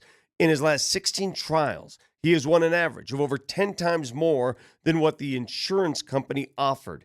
And Dan's record-setting verdicts have helped him win many large out-of-court settlements as well. Dan Kaplis Law, serious firm for serious cases. Give him a call today. They got brand new offices right down the road here in the Tech Center. If you need his help, 303-770-5551. That's 303-770-5551, or hit him up at dankaplislaw.com. That's Kaplis, C-A-P-L-I-S, law.com.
This is a weird morning. It is a weird morning. I don't know if people decided to wake up on Thursday, July 18th. Thank you. And turn on our show because it's habit or whatever. I don't know what they're expecting today, but it's not. This show is not going to be what you typically expect, I think. This feels really, really weird. Well, you set an odd tone this morning. Everybody's in a mood of some kind. It's the middle of summer. There's no baseball. There's no Only thing going on is the Open. You won't let me watch it. You're all yelling at me. What do you mean? It's on the TV? I don't like our country. What? We live in a country Where Aaron Rodgers can go to a star Egypt. quarterback thinks it's okay to miss work. And on top of that, a member of our own media group thinks it's okay for him to do that and blames the team and the coach for not changing their schedule. We live in that world. Let's hear this one more time. Again, if you guys missed it, this is Diana Rossini on the Scoop City podcast talking about the reason why Aaron Rodgers missed mandatory minicamp. You got to figure, we haven't heard Robert Saleh talking about Aaron Rodgers since that very awkward, bizarre, weird, strange, forced press conference when he was asked about where's Aaron Rodgers, and he said it was an unexcused absence, which then made everyone crazy and became another distraction this offseason when it could have easily been put to bed. A veteran head coach would have either changed the mandatory camp to the week before. There's ways around it. He's your starting quarterback. He's your guy. You make it work so he can be there. Oh, my God. Aaron Rodgers let me hear more. Let me hear more. Change it months ago. They knew this. So the fact that it wasn't worked out just seems really strange to me. It's their decision, obviously. And I was told that Aaron was told from the organization that it was Robert Saleh's decision to do that because he wanted to show everybody that he's not the GM. Good for him. Because whoa. So what was Rodgers' reaction? I mean, so they literally talked about it, and then Robert Saleh decided on his own doing that he's going to come out and make it an even bigger distraction. So he went back to Saleh. Rodgers was like, "What the hell? Like, why would you not say it's excused?" Oh, come on. So the ball was dropped on the entire situation. You know what? Good for him. Good for Saleh being like, no, you don't run this team. I run the team. Why would we call it excused? You chose to take a vacation during a mandatory camp. How is that excused? Yeah. But for her to excuse it is sickening to me. It's sickening because there are people who not only agree with that mentality, expect it. Yeah. She sounds like somebody who expects that. Well, he's your obviously. franchise quarterback. I don't care who you are. Mm-hmm. I don't care who you are. I don't care who you are. Let me go down the list. And you tell me if these guys were at their mandatory minicamp. Tua. Yes. Goff. Yeah, we're not going to list every NFL quarterback. Dak. Allen. Mahomes. Love. Do you think Stroud. Do you think Peyton Manning would ever ask his coach to be excused? Of course not. No. Of course not. It just shows you that this guy is an absolute diva. You know what? I mean, an absolute. Can you imagine? I got me a trip to Egypt. I'm out. I mean, and why would you even schedule a vacation then anyway? You know it's mini camp time, you big moron. Can I say something Golly. else, by the way, about him? He's got a lot of cachet in this league. He's obviously one of the best quarterbacks who's ever played, just from a pure talent perspective. He ain't done anything in New York, though. No. Like, well, he's only, dude, They brought him over, and 3 or 4 plays into the season, blows out the fourth Achilles. play in the season. Yeah, he did Hard Knocks that he hated. The Aaron Rodgers experience. Blew up his Achilles, and that's it. That's his whole life in New York. The Aaron Rodgers experience in New York so far has been him on podcasts. And McAfee. Yeah. That's it. Yeah, pretty much. That's the entire thing. He's done Joe All right. Rogan I mean, and this Pat guy, McAfee. what a diva. Can you believe that? Oh my gosh. So let me bring this to you. I don't know if you guys watched Team USA and Serbia yesterday in their exhibition game. The U.S. is unbeatable if they play like that. It's over. True. Look, man, they got like AD coming off the bench. It's over. You know what I mean? Like They're too deep. They're too athletic. They're too strong. They're too fast. They're better, bigger, faster. It's over. But I will say this. If it's over, pal. I will say this. It's really fun to watch Jokic still continue to play against guys like Embiid and Anthony Davis. And one thing that I recognize from that game, and I wish this was more in the NBA, do you remember there's a specific play early in that game? Embiid gets the ball in the post, one-on-one with Jokic, and immediately upon catching the ball, he swifts his hands, runs into Jokic, falls down, throws the ball up at the rim, and looks at the ref, no call. The ref just sort of snickered, laughed at him, going, "What are you doing, dude?" We need more of that. Yeah, we need refs with We need more of that. We need refs with courage. If I'm a ref, Yeah. and the only thing that you did was try to draw a foul, And it was I'm obvious. not calling it. And he's watching the whole thing. Yes. And he's looking at him, just staring at him, going, "Dude, it's not going to work here. That Yeah. stuff doesn't work here." I have a couple thoughts on that. You're exactly right. The way they call games at the Olympic and World Cup level is exactly how they should be calling games in the NBA. It's the ref's fault for allowing these guys to play theater of the mind, which is what they're doing. Okay? That's number one. Number two, watching Nikola Jokic do his best to keep Serbia in that game. And the game got out of hand once Jokic went to the bench in the second half, Yeah. once they gave up. Game got out of hand. I haven't heard that story before. It reminded me of a Jokic carrying the likes of Facu Campazzo, Austin Rivers, and Will Barton to the playoffs. Uh-huh. And just saying, "Hang on for dear life, guys. Just give me the ball in hand." It reminded me so much of that. He doesn't have the necessary help in Serbia. And listen, I have all the respect in the world for Serbian basketball. I get it. But, folks, it's not even close. I don't know, outside of Bogdan Bogdanovic. Yeah. I'm not sure I know a lot of these other dudes. Micic, dude. their point guard, plays in the NBA. Who? Micic. Micic. He's Now, their point- Micic does, yeah. But they don't, Vasily you know- Micic, yeah, he does. But who's Onjin Drobic? They don't have enough, dude. They don't have enough. The guy's name is Narco. Narco. Guduric. This texter says, "Why do I find myself rooting against the USA team?" It's funny because I was watching that game, and part of me was doing the same thing. Part of me was like, "Oh, come on." But then I was like, "Oh, wow." I felt very conflicted. Did you guys feel conflicted? I was rooting for the U.S. big men to do bad. I didn't watch. Everybody dude. else was I fine didn't with me. watch. I don't care. I didn't watch. And again, it's an exhibition, so it's Yeah, not like it matters all what are that you much. doing? But here's the other thing, and this is what I can't get over it, and I'm sorry. This is some hang up I have, and maybe it's just because it's Embiid and I have some feelings towards him already. I still think it's weird that he's playing for the U.S. team. So do I. I think it's really weird. He's chasing medals. And I'm watching like Jokic try and carry this team that obviously is not talented enough to keep up with the U.S. But I saw Giannis's face when he was playing for Greece, and they won a game that qualified them for the Olympics. Mhm. And the pride in that I thought was really cool. And I kept thinking to myself, here's the comparison I'd make. Didn't it feel sweeter when the Nuggets won a championship that they did it the way that they did it? As opposed to like if Phoenix won a championship this year with Beal and Durant and all that stuff, wouldn't that feel cheaper? I Do you want the told you truth? that a long time You ago. want the truth? What? I don't care what you do to get a championship. And that's what he's always maintained. He doesn't care if you buy it. He doesn't care don't if you care. sign every great dude in the league, so on and so forth.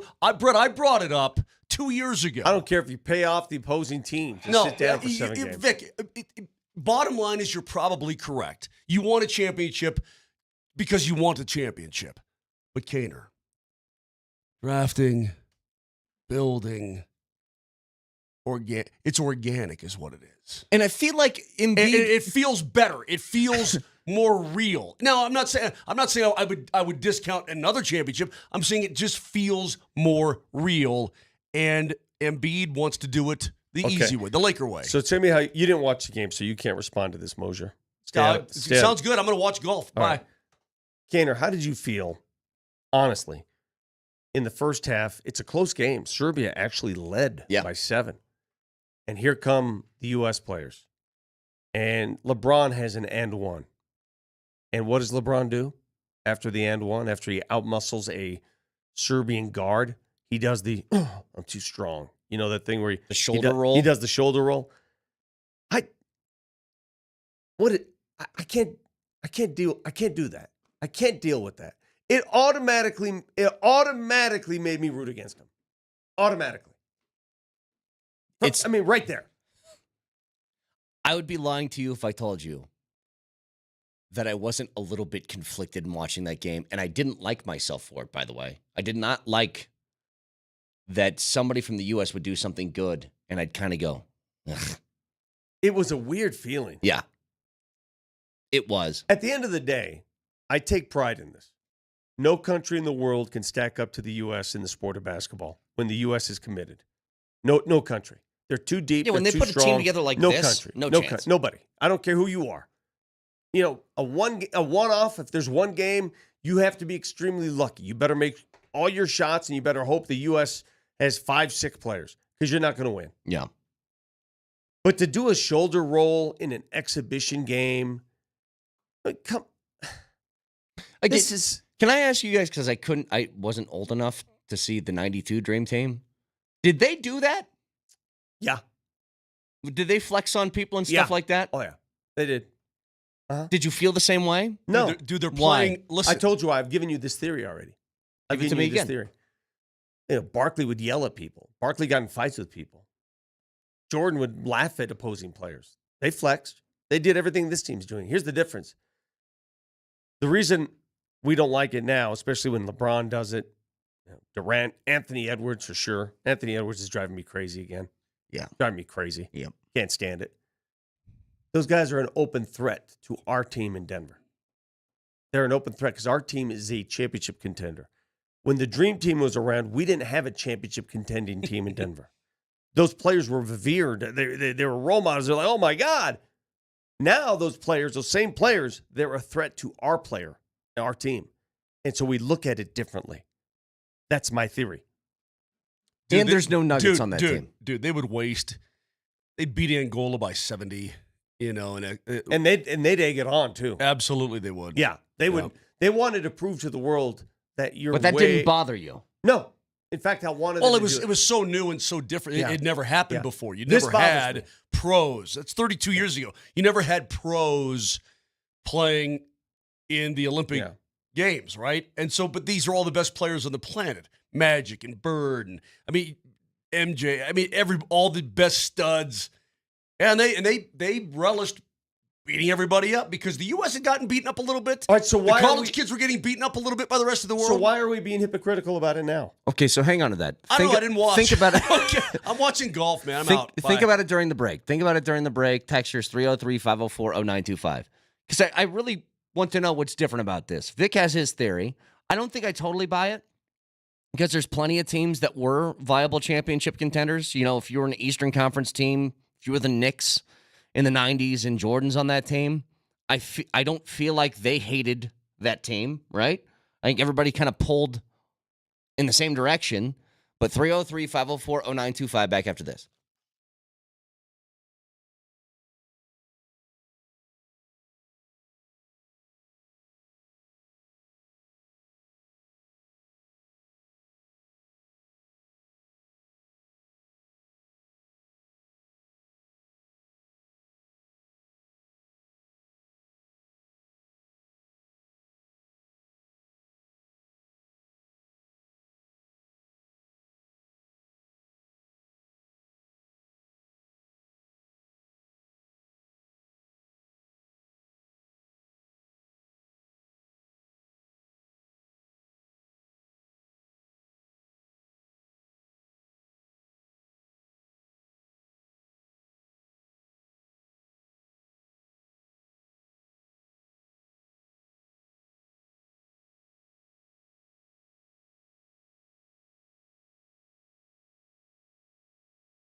Remember Major League?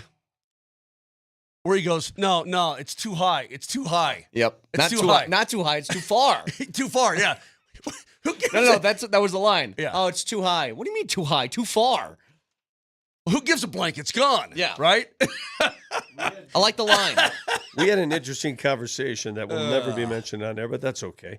I'm just saying the line is good with me, Vic. In fact, you want to push the line farther? much. You can push the line farther if you want to.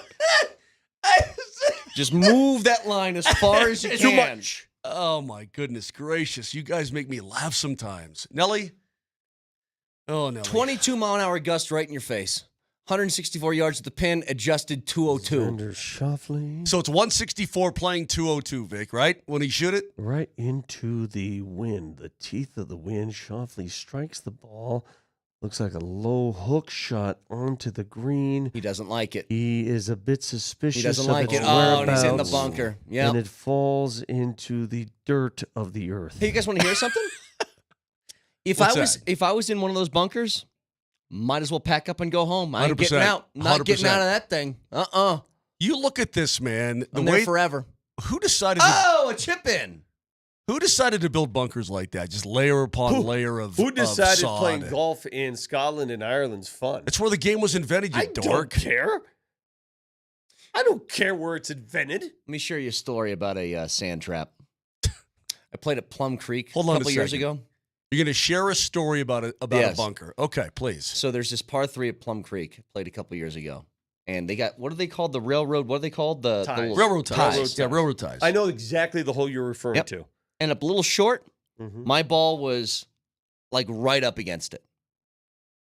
Looked at my buddy, said, got a lob wedge? Everybody look out. I'm going to have to swing this thing pretty hard to get this out.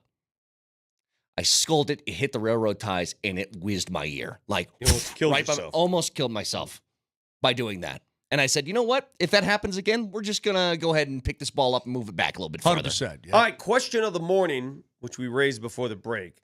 Why were we so, and this is Mosier and I, because you were nothing but a child, why were we so into the dream team? We were in love with the dream team. They could do no wrong. It was cocky and arrogant. Yes. And they did everything that today's team did, even worse. I mean, Charles Barkley You know- back then was considered the ugly American. Yeah, he but would rub it Vic, in when they won. these were our heroes though I of our understand. youth. I mean, Why- it was kind of different. I mean, we were younger, we were young dudes. These were our heroes. You know, these were guys that we grew up idolizing and respecting and so on and so forth. And they're all put together on one team, and it was Great. amazing. Why did we love that rendition? But today's version of the U.S. basketball team sort of drives us crazy at times. Like, I don't like watching LeBron do his shoulder roll. I don't like watching Anthony Edwards bark at me. Why is that? Why? Well, your theory is because a lot of those guys are threats to the Nuggets. And I think maybe it's a part of that you played them in the playoffs. And once you play somebody in the playoffs, you have sort of a more ill feeling towards them. But again, Vic, you tell me, did people in the 90s feel that way? Because there are plenty of teams that were championship contenders with Michael Jordan. And I can only don't tell you remember how them hating him. I can only tell you how I felt. Okay. And I loved and revered every one of them. Like if you were a Sixers fan or a Knicks fan in the 90s with that team, did you hate Michael Jordan on the Dream Team? I can only tell you No, how I felt, and I revered them all, and I loved watching that team dominate. And I think what's happening is we've lost a sense of patriotism. We have.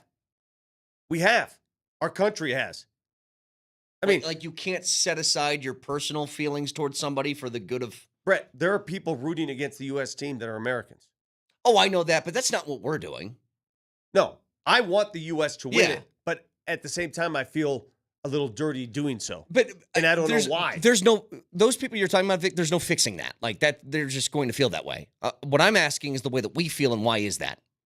Why is it so hard for me to put my personal sort of Let's read feelings and vendettas against All right, these guys? Let's read through the text lines, shall we? 6405.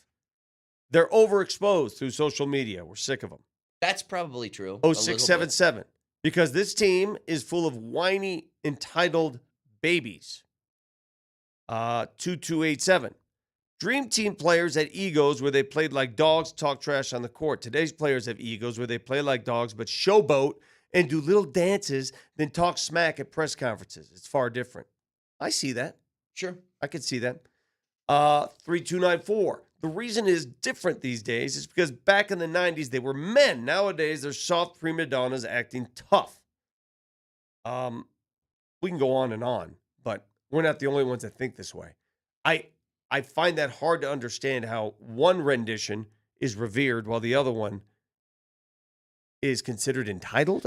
This is actually a good point from a texter, though, Vic. Like, the U.S. hockey team, Moj, has a whole bunch of guys that the Avs face in the postseason, guys we don't particularly like, and we don't care about that. I don't hear anybody saying they're rooting against U.S. hockey when they're playing. I don't hear that. Ever. No, no. Guys, I really don't know the reason. Jason Tatum's on the team. I like him. Steph Curry, I don't like the sleepy time thing, but he dominated yesterday. They he couldn't was stay awesome. in front of him. Drew Holiday, do you dislike Drew No, Holiday? not at all. Everybody likes Drew I know. Holiday. Tyrese Halliburton, Love him. Derek Me White, too. love him. absolutely. Derek White, love him. Don't like, I'm beginning not to like Anthony Edwards. Okay. Overexposure could be a big thing here. I'm beginning, even during the broadcast, he made a move, and I forgot who was announcing yesterday. I think it was Bill Raftery. Mhm. And they referenced Michael Jordan again. Oh, so much like Michael Jordan. And I wanted to But reach through the Edwards? television screen. Yeah. I wanted to reach through the television screen. We've already done this. He's not Michael Jordan. He's not Michael Jordan. Nobody is. Stop. This is like when you're Stop. watching golf and somebody look, Scotty Scheffler's having a really good year, right? Oh, he's Tiger. Nobody's Tiger. Tiger is Tiger, and there will not be another Tiger. He's in a class of his Just own. stop. I mean, twice during the broadcast. Oh, just like Michael Jordan. No, we've gone through this already. He's not. Mm-hmm. By the way, Rory is about to go 7 over. Is he out of it, Vic? I don't care. Let's back to this. Anyway, I don't understand why we are at odds with this team. At the end of the day, I tweeted this yesterday. I said, the U.S. team is just too deep, too strong. It's over. And I had a lot of folks saying, you're being that American jingoist. No, I'm not. I'm watching basketball and stating the obvious. I'm stating the obvious. Are you watching the same game I am? No one can match up athletically and physically with the U.S. team. No one. That's No one. Very obvious. No one. No one is as deep as the U.S. team. No one. Very obvious. If the U.S. plays and shares the basketball, they will win every game by 20. They will obliterate the field. It's over already. The battle for second place is on. That's what I found out yesterday. I wonder if any other countries feel that way. Like, do you think that France has a couple of guys in their team like, I can't stand this guy that plays for us? Or is it just the U.S.? I'll bet in the soccer world when you have guys on You're your national probably team right. that play for somebody. I don't know. I bet it goes that way. Well, yeah. at the Olympics, are there any other sports where you are not pro-American? Synchronized swimming. No, be honest. Are there any I other hate sports? those. So you're pro-American in every sport, right? But what the question you're asking, Vic, is there somebody that is an American representative in the Olympics that you're like, hate that guy? Did they have that with Ryan Lochte a little bit? Was he The swimmer guy? the swimmer guy, Ryan Lochte? I thought he was hilarious. Weren't there people that didn't like him though? Didn't he I thought smoke it a was lot of great. weed? Wasn't that guy a weed guy? I think that was Michael because Phelps was. there was that whole controversy where they were drunk at a gas station in Rio or something. Oh, that's and right. Remember Yeah, that? he got right. hammered at the gas station or something. Yeah. I don't know. Have there been Olympians I don't like? Carrie Strong. Let me tell you something about that woman. Just milking it for forever, man. Broken ankle. So what? She had a broken ankle and she nailed it. It's the most bizarre take I think you've ever had on this show. As Here's- far as a pure sports take. Is that Dude, you I hate got sick Carrie of her. Strug. I got sick of the broken leg. Here's a great text. Look at me, I got carried out. The reason And I'm 4'3". Ah! Shut up. Here's a great take on why we revered the Dream Team and why it's different. If you take yourself back to that era, Moj, remember what it was like. The U.S. kept sending young college players to these national And we were getting international- worked. and we were getting beat up. Yeah. And the Russians especially would beat our ass. Yep. And they had men, we had boys. So our country said, screw this. Enough. We're going to send our best. And there was a national reverence. There was Gotcha. a patriotic, let's go show the world who the best is. Correct. And that's why the dream team was important to us. And that's that why wasn't that far removed from the Cold War. exactly. Yeah. It's different now. We've been sending our pros. And our pros got beat, by the way, the last time out. Remember, the World Cup team with Anthony Edwards did not even medal. Yeah. Do we recall that one summer ago? No, not the same group of guys True, as this but team. did not. So now we're sending men, and we've been sending men. That's why. That's a great text. That's hold a on a great- second. Here's something Adam, else. Congratulations. Real quick. This is a good one. There's a lot of people that did not like some members of the last Women's World Cup team. Soccer team, Megan you're Rapinoe exactly right. got beat up pretty good by a lot of people. Didn't like their politics. Didn't Yeah. like the way they talked. Didn't like their anti-patriotism. Right. Jen types in here. Hello, Jen. Good morning. It's not her fault the cameras kept blasting her. Who? Carrie Oh Straw. my God! Would you stop? She's an American hero. Yeah, I don't like how you're You're doing an this, idiot. Moj. It's, again, the most bizarre take ever. She just milked it, man. Big deal. She broke her ankle. So what? You know what? There's a couple of different things. Listen, And that haircut. Vic, The Vic. haircut. Remember the haircut? Vic, listen to Mr. Hardass over here. That every time a playoff run ends in hockey, it's all these Warriors, all the surgeries that they had, and the things that they played through. Val played with a broken foot. And this one now is like, oh, broken ankle, big deal, go play. Look, I want to see Listen the to you. X-ray. I don't even believe it. all right, 303-504-0925. Jeff Look at me. Laidlaw I'm an American hero. joins us next.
Let's head out to the Ramos Law Hotline. Car accident, you need Ramos Law, medical doctor and attorney, ramoslaw.com. And we're joined as we are every Thursday at 8 o'clock by Jeff Legwold of ESPN. Jeff, just to start things off real quick, thoughts on Kerry Strug? Go ahead. Wow, we're just opening with that right out of the gate. Uh-huh. Yeah, I'm not sure I have too many thoughts. Mose, you want to give him your thoughts? Yeah, she milked his broken leg. It's just, No, it was very unappealing. I didn't even dip my toe in the pond because I knew where this was going. Yeah, stupid. pretty much. Well, before we get to football, let me ask one thing. You're a follower of all sports. You aren't just a football guy. We're just discussing Team US, and I was watching the game against Serbia, and I know that Jokic is playing, so you have this local interest in you root for him, but we all kind of feel like there's a lot of people we don't like on this Team US roster, and it's probably all Nuggets related that they're opponents of yours. But do you find it difficult to root for them at all, or no? Well, I think I've always separated the two. I mean, even when I was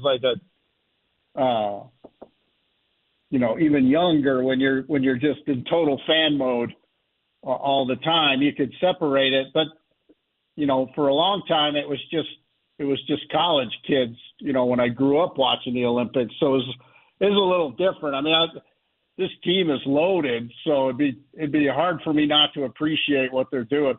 I love when they do the hockey subs. It's 5 guys in, Yeah. 5 guys in and 5 guys out. I mean, that's pretty cool. Yeah, I think likability is a relative term. And when the Dream Team came around, these were all heroes, and they took over for college kids who got beat up on. Now we've seen the pros do it since then, right? So I'm over it. I don't really need to see this song and dance anymore. This pros going to the Olympics to play basketball, but whatever. Different topic. Hey, your ESPN.com came up with this list. And excuse me, all due respect, I've mocked the list this morning because I think it's impossible to take the 100 best athletes of the 21st century across multiple sports and rank them. I think it's largely impossible. Did they enlist you for your help on this list at all? Did you have to submit some Bronco players or anything? Yeah, no, I mean, we could all participate in people we thought belonged, in our areas, or whoever we wanted to put in there. But Vic, you know how it goes. We're in the era of lists. Yes. I mean, it's top 10 everything right now. All season power rankings. I mean, and maybe people don't care, but the internet has made the list a very much a part of what we consume all the time. I mean, there is almost nothing that's not a list now. I mean, I get emails every day from these marketing firms, Colorado ranked 10th and, worst drivers going through yellow lights. And, I just don't know what to do with all that. But yeah, no, we are in the time of lists and having to, sometimes like in a Hall of Fame meeting, a Hall of Fame class, you're sort of ranking during the meeting, so you're kind of making a list as you go, and it's just a fact of life. And it is, having done those kinds of rankings, it's brutal. I mean, I was stupid enough to try the greatest starting 22 in NFL history. A few years ago, I wrote that, and I did it position specific. So best left guard, best right tackle. And, I was about a month into that project before I decided I was the single biggest moron in the history of list making. Hey, Leggy, let's talk about So fat funny. guy. Let's talk about fat guys. Fat guy just got paid to the tune of $80 million. Talking about Quinn Miners. Broncos now on that offensive line, they've got 14, 15, 17, 16. I mean, like, you've got 4 guys making north of 14, right? Plus whoever the center is going to be. Shouldn't they be pretty damn good? Shouldn't they be good this year? I mean, I don't care about running into sacks and all this crap. Shouldn't that O-line be good? Well, most they better be, and they're not particularly deep, so the guys who are getting paid better be healthy too. So, And they were last year. Incredibly healthy. they were. I mean, to expect that to happen again is probably unreasonable. I mean, They had the starting five in all but one game. McGlinchey misses the finale with a rib injury. To expect that kind of luck again, I'm not sure that's always a good thing. But, and I said this on one of the shows yesterday, I get why they paid Quinn Miners, but I am still intrigued by the Pat Surtain, nothing going on, really type of thing. But, I get what they're doing. This is an early extension, though, if you're the player. So, I think it puts them tied for fourth or right around fifth for guards right now in the league. So, you can see why Quinn Miners was willing to do it. And, obviously the Broncos want that locked up. I will say Sean Payton in his offense, they've always paid guards. They've always drafted guards. He likes that area of the pocket to be clean for the quarterback. And it's not a position we talk about a lot, but it's always been a very important position for Sean Payton and his offense. They traded when he was in New Orleans. It was the Seahawks center at the time for Jimmy Graham, right? Didn't they make a move? If I'm remembering this correctly, like he cares about the interior offensive line. I wonder, it was obvious he was upset about Russell Wilson and running into sacks last year, not getting rid of the ball quick enough. But one thing that I would look at is they didn't commit to the run at all last year. And for all these guys that are this highly paid on an offensive line, that's got to change, especially with the rookie QB, doesn't it? You would think so. But, it was kind of quirky last year because he kept saying that every week. Oh, we got to be more efficient running the ball. We got to, especially when they were one of the worst offenses inside the 10 in the league. I think they were ranked 30th or 31st. And they were just middle of the pack in the red zone overall. And he kept saying, part of that is having a good run game. And then, he's the play caller and he didn't call very many run plays down there. So, I think it's one thing to keep critiquing the old quarterback and it's another to not call the running plays down in tight. Yeah. And they rarely did. I would talk to defensive coordinators who basically said, last year, we don't know what this year's going to be, but last year those guys were saying we know the Broncos aren't running the ball down there. Who's your starting tight end right now? That's an excellent question, Vic. They'd like it to be Dulcich, for sure, but it's likely going to be, unless there's a change of heart, it's likely going to be the same four guys who left camp last year will leave camp this year as the same group. And it was one of the least productive groups of tight ends in the league. So they desperately need Greg Dulcich to be healthy and be in that role. But until we see him on the field, we just don't know. They kept saying he would participate in the offseason program, and he never did. Yeah, it's never a good sign. I still think the move would have been, and I've pitched this to the Broncos folks, so I'm not talking out of school here. They disagree vehemently, but I would have taken Bowers at 12 and circled back around and taken Nix later in the first round if you were that hot and bothered to take him. And they obviously were, because I don't believe after talking to people in the league he would have gone. I believe they would have had another shot at him a little later in the round. Hold on a second. You're telling me that the only team that wanted to draft him in the first round was the Broncos?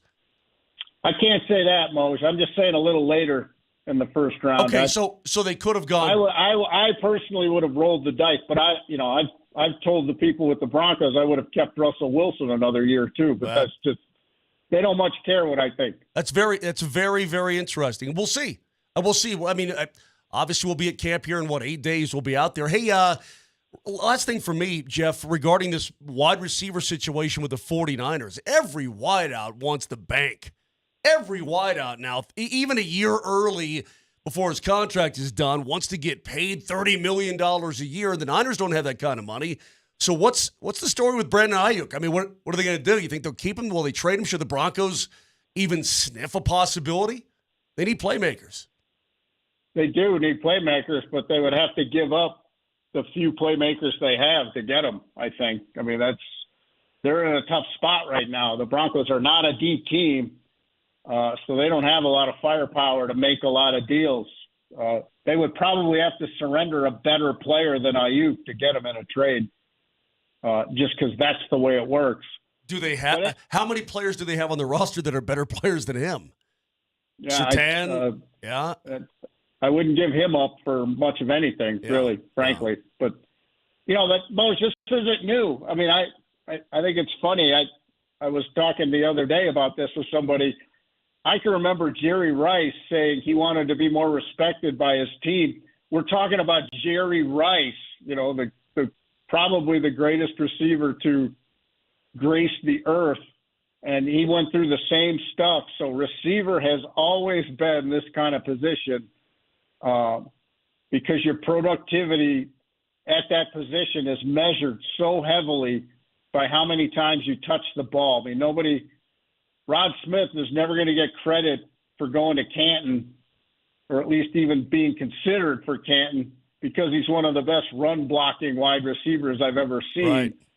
It's all based, and they come with that philosophy, that feeling. It's all based on how many times you touch the ball and what you do when you have it. And, other than back in the day when running back was the hub of the wheel, I'm not sure there are other positions like that on the field. I want you to listen to this, all right? This is a conversation on a podcast. Scoop City podcast. Scoop City. In regards to Aaron Rodgers missing minicamp. I want you to listen, and I want your immediate reaction to this, and I want you to see if you're as triggered as I was. Listen. You got to figure, we haven't heard Robert Saleh talking about Aaron Rodgers since that very awkward, bizarre, weird, strange, forced press conference when he was asked about where's Aaron Rodgers, and he said it was an unexcused absence, which then made everyone crazy and became another distraction this offseason when it could have easily been put to bed. A veteran head coach would have either changed the mandatory camp to the week before. There's ways around it. He's your starting quarterback. He's your guy. You make it work so he can be there. Aaron Rodgers told the New York Jets he was going to Egypt months ago. They knew this. So the fact that it wasn't worked out just seems really strange to me. It's their decision, obviously. And Okay, enough of that. I mean, is it really the head coach's responsibility to change minicamp around a vacation? No, never. Why is Diana Rossini going to bat for this for Rod? I don't get it, Jeff. I don't get it. Do we live in a world where now quarterbacks are allowed to set the schedule? I will say I go to bat for the players on a lot of stuff in terms of contracts and getting cut and all that, but the schedule's the schedule, and the players have the players. We may not have it around the team, but the players have the off-season schedule as soon as they leave from the previous season. Yeah, so but the Jets knew for months that he had this trip to Egypt. Yeah, I got it. I was going to tell ESPN I really had a vacation scheduled the first 3 weeks of September. I want to see how that goes. Hey, Jeff, just quickly before we let you go, we just kind of kicked around this idea. There is an alternate universe that exists where Nathaniel Hackett comes here and then Aaron Rodgers joins the Broncos that offseason. How do you think that would have gone from, like, if you're thinking Russell Wilson got a lot of leeway on some things, like Aaron Rodgers would have commanded that and then some probably, would you be tired of the Rodgers stuff, do you think, if he was here in Denver? I never get tired of the wheel, I guess. It's just that would have been intriguing because I've said it wasn't really Russell's fault. All he did was ask for a long list of stuff they said yes to. Mm-hmm. At any point, they could have said no, no, you can't have that. And he probably would have just gone about his business and showed up the next day. But I saw what Nathaniel Hackett and his staff let a lot of players get away with, including Russell Wilson. I can only imagine what the list would have been for Aaron Rodgers. Holy crap. Yeah. Jeff Legwald, ESPN.com. He joined us. They may have practiced once a week at that point. I have no idea. It may have been one of those, okay, players, Give me your vacation schedules so we can now work minicamp around your schedules. Hey. You know, if you're free Sunday, we'd love to have you stop by the game if you have a minute. Jeff Legwald, ESPN.com. Always appreciate it, Leggy. Thank you. See you, fellas. Jeff Legwald, ESPN.com, joins us every Thursday on the Ramos Law Hotline. Back after this.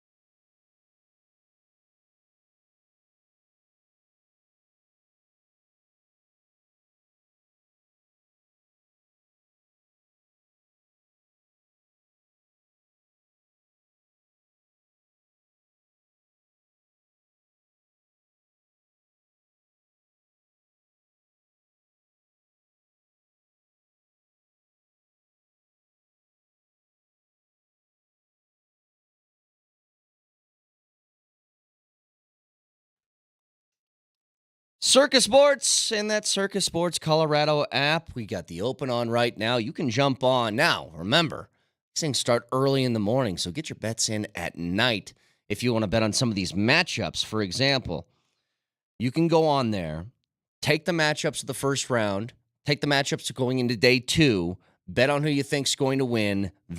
All the props. You can bet on the overall winner. You can check all of that out on the Circus Sports app.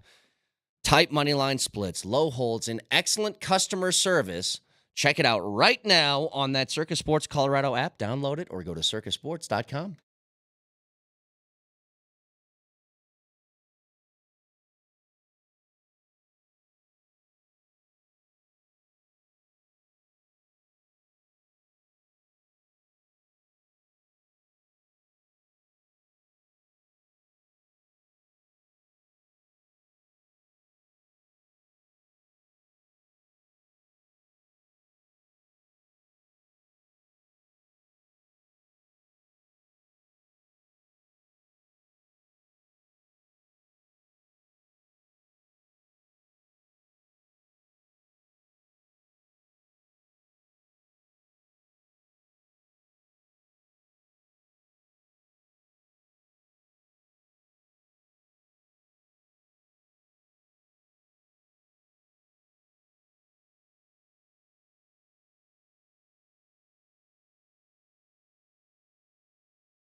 I didn't mean to call you that. See, this is one of those, again, I don't know what this is, but some of these bands back in the 90s that made these songs, Yeah. they have that British accent to them, even though they aren't British.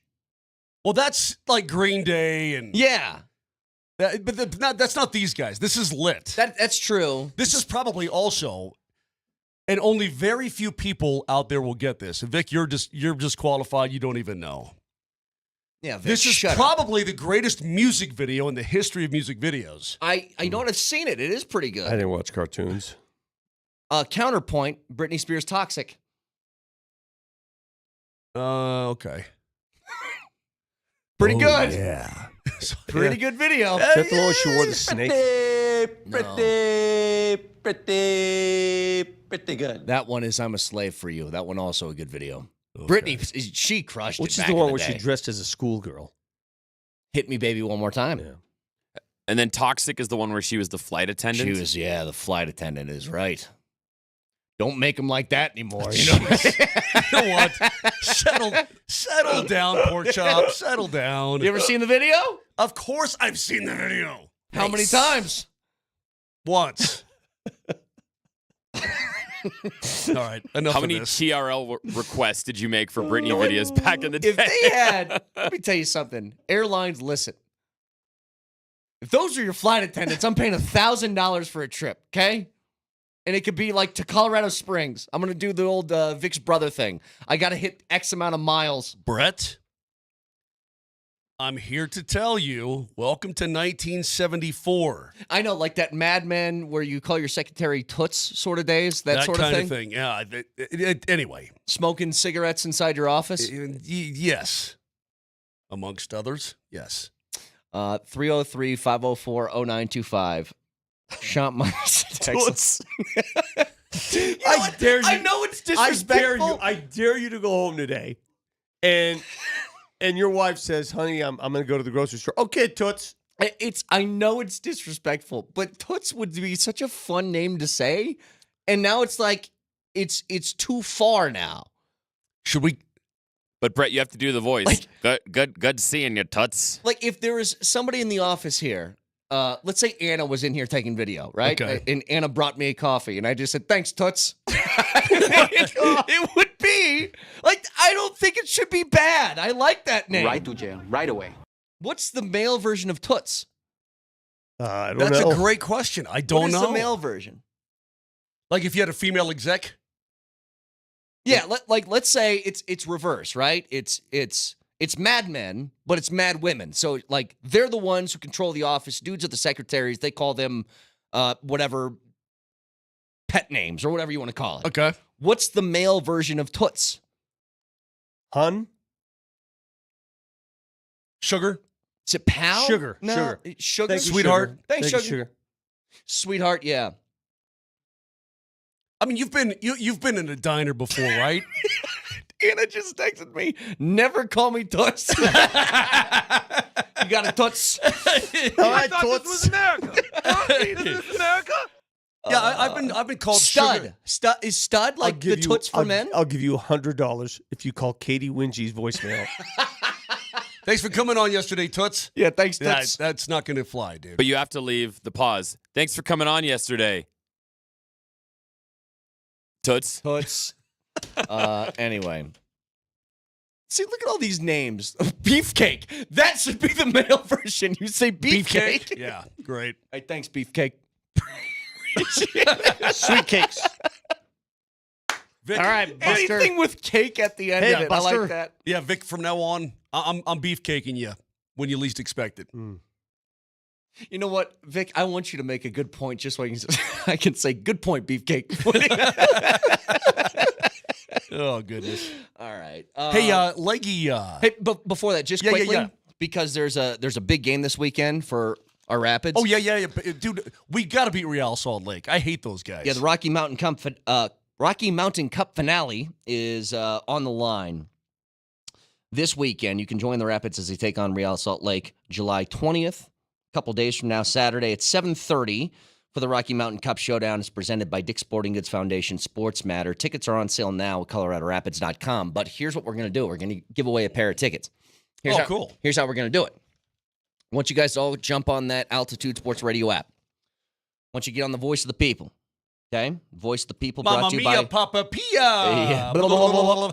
Auga. It's powered by the Freaky Law Firm. They're in your corner. So jump on there, and I want you guys just to give us your best goal call.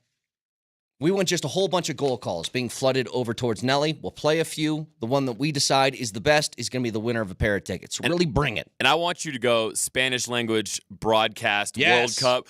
Go! Give me one of those. So Give the me your best one Altitude of those. Sports radio app, go to the Voice of the People, and just start shouting at Nelly goal calls. So this is the thing that we discovered. How long ago was that? About 6 months ago? Of what? The Voice of the People. Oh, yeah. I didn't know Yeah, it it's existed, right? 4 months ago, Toots. Okay, enough. And there's a little microphone thing on there, and you can talk into it and send it to Nelly. Yep. We had no idea that it existed, right? It was a brand new thing. It was there all the time, and we just didn't know it. Yeah. And I use the app a lot. I listen to, like, when I'm out and about and whatnot, I listen to, and I can't get the radio on, I'll listen on the app to all the shows. I never knew that little thing existed, that little microphone thing. So there you go. Nice job, Beefcake. Way to figure that out. All right. Couple things here. First of all, what? Toots, Lombardi, and Kane. Oh, my goodness. You know what? I'm actually kind of proud of this. I never thought I'd get a text from a woman that says, "Never call me Toots." Never. Ann is funny. I thought Ann was on vacation, by the way. Always listening. I guess. It's like Big Brother. I reckon. So a couple things here. I know that this isn't a big hurry in this offseason, but Vic, on a scale of 1 to 10, 10 being, oh my God, how shocked would you be if Russell Westbrook is not a Nugget at some point this offseason? I won't say win, but just at some point. I'd be shocked. I'd be about a 7 or 8. Yeah. Yeah. So you're telling me this probably should, I mean, this has a 70% chance of happening. Just in your waiting eyes. for the Clippers. Well, what are they, but just get on with it then, Clippers. I mean, quit screwing around. Let's Why go. would they? They're in no hurry to do it. They don't have to do anything till the season starts. They're in no hurry to unload Let them me ask you this. Why wouldn't they do it? because they're waiting for a package. they know that nobody's going to give them anything for Westbrook because Well, you everybody knows never that know. they're going to cut him. You never know. I feel like it's just a waste of my time. This is it. I'm tired of people wasting my time. I'm tired of the Clippers actually wasting with him my on this. time. Stop wasting my time. Like all the foregone conclusion stuff, like there's no anticipation. Just get it over with. We know what's going to happen here. Because I would be like a 10. And I would be incredibly concerned, Vic, if they didn't. Because I don't know where they go from there. That's still $4 or $5 million they could save if somebody decided to make a deal, get something in return. No, what I'm saying is if they don't get Russell Westbrook, what's the alternative? What's don't know. the next thing that they would do? That's the only thing that makes me nervous. Pull up the list of free agent backcourt players available still. It's so weird to be here on July 18th, 2024, and saying, if the Nuggets don't get Russell Westbrook, there is no alternative. I could never have imagined uttering that sentence before. I know, weird, right? That is a weird utterance by me and by you, Vic, by you. Mm-hmm. If the Nuggets don't get Russell Westbrook, I mean, hell, if this was 2018, I'd be freaking. But it's 2024, and I'm going, okay, I guess, yeah, okay. I don't know, man. So I'm looking Just at these. amazing how your perception changes. Amazing. So I think this is correct. They just have a couple of names on here, guys, that I know have signed. Like Gary Trent Jr. is still listed as available. No, when he's he's signed not. with Milwaukee. Is Fournier still available? Yeah, that's not happening. Markelle Fultz? Mm-hmm. Tyus Jones? I mean, that's your list if Russell Westbrook doesn't happen. It's That's not a your great list, bro. Like it has Patrick Beverly, but he just signed in Israel, right? Yeah, with Israel. It's not a lot, guys. Like it's not a great list here. Patty Mills? I like Patty Mills. He's 36. I like Patty Mills. Instant energy. You know what? You put Patty Mills in an international uniform, and he's like one of the best guards that's ever existed. Did you watch him play the other night? I know. Like all he does is knock down shots know. when he's wearing his Australia, right? Is that where he's from? Yeah. There are some players who just play a different level of basketball when they're wearing their country's uniform. They do. They just play better. Hell, have you seen Vlatko play for Slovenia? Yeah. Really good. He's always lost. Why does he always get lost in the shuffle, Vlatko? He's going to play this Because year. he's missed an entire year. He's going to play, though. Yeah, he should be in the rotation, no Like, doubt. do you think that he is a everyday rotation guy? Like, I don't know. It remains to be seen. because they like him. Initially, people thought of Vlatko, I think, as Jokic's buddy, and that's why he had a roster spot maybe a few years ago. Vlatko's going to be a part of this team that's going to matter, at least regular season wise. I don't know what's going to happen postseason. But Vic, why do I always feel like? Are you sure Patty Mills is a free agent? I thought he signed somewhere. Well, this is what I'm wondering. Is I'm looking at this list on Spotrac, and I have these are available guys. Okay. I went to the available tab, but Kerry Trent Jr.'s on here, and that's not true. So I don't know. Why do I always feel like we're just waiting on Vlatko to be better? Why is that? Well, he had that devastating injury that set him back an entire year. I guarantee Vlatko last year would have played. Guarantee he would have played. You realize he's 27 years old. Yeah. I mean, this guy was drafted in 2017, Brett. Yeah. He was drafted in 2017. I mean, Vlatko's just kind of been around for a long time, right? He's just kind of been around. Mm-hmm. Look, whatever. They need somebody to be better than we think they're going to be. That's what they need. They need somebody to be better. Okay. Well, and the guys that you have the most hope for, I'm not going to put like Saric in this conversation because he's a veteran. I think you know what you're getting. I think Bull's a free agent. Backup point. Let's be honest. There's one name that sticks out to me in that category, Moj. It's Strother, right? Strother's that guy. Yeah, I think he has to be that guy. He's the one that you look at. He's the one that you're like, if you play above expectation level, then maybe some good things can happen. Like that would be one of the gems that would be an unknown heading into this year that could work out and make this team a viable championship contender, I think. If he can come off the bench and knock down shots, hell yeah. What should the expectation be? Well, here's the expectation. He needs to average somewhere around 10 points. Yeah. That's what Bruce Brown, Okay. I think the year he was here, he was 10 or 11. Yeah. A game. When you draft a guy in the first round, shouldn't you expect that one day he's going to be able to help your basketball back team? end of the first round in the NBA draft is weird, though. Like that's And here's the thing. Every first round player gets a guaranteed contract.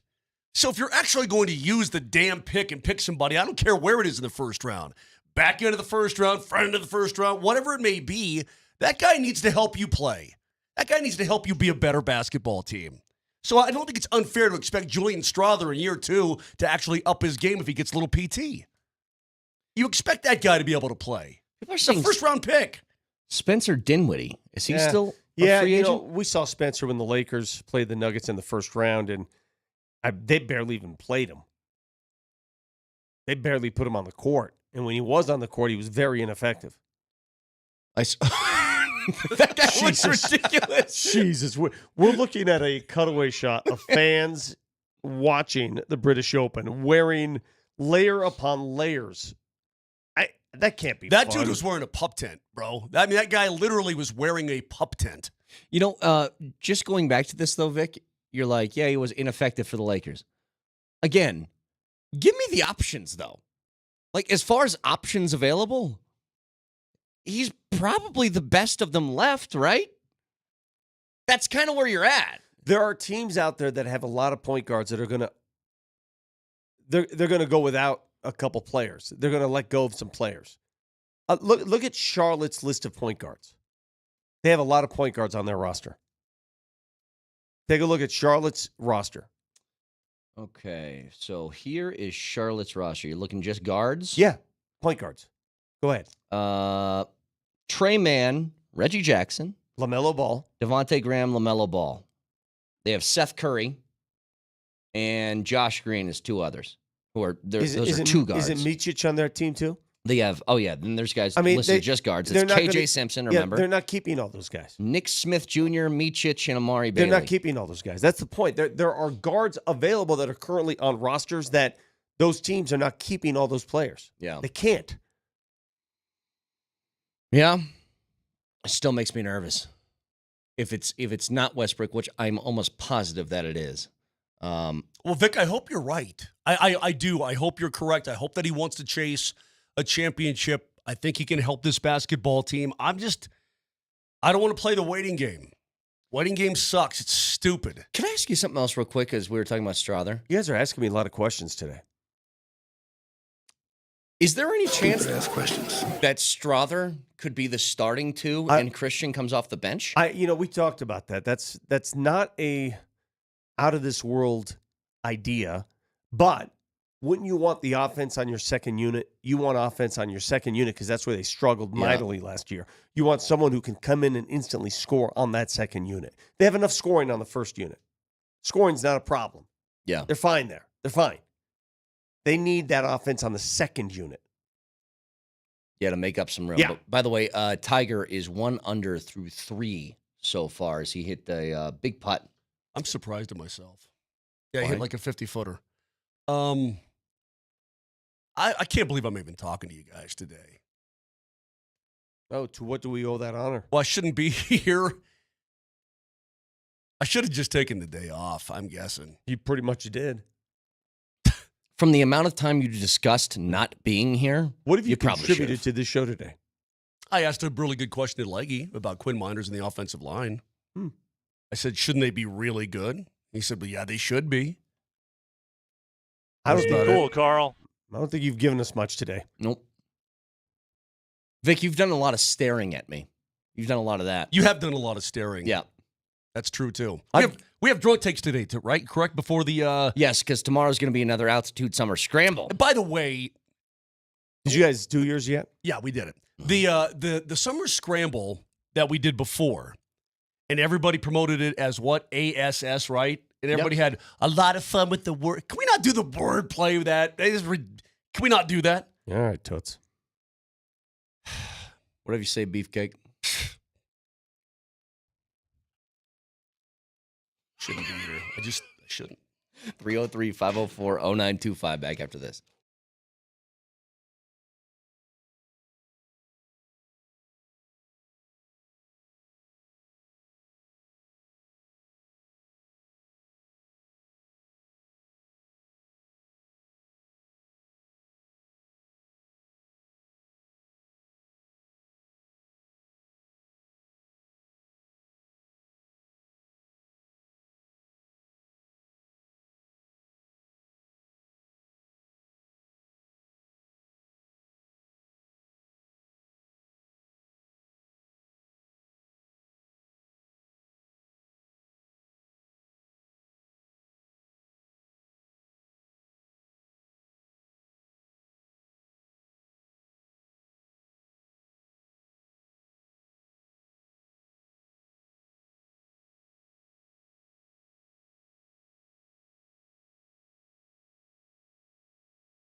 Oh, como se dice en español, I did your mom last night and go!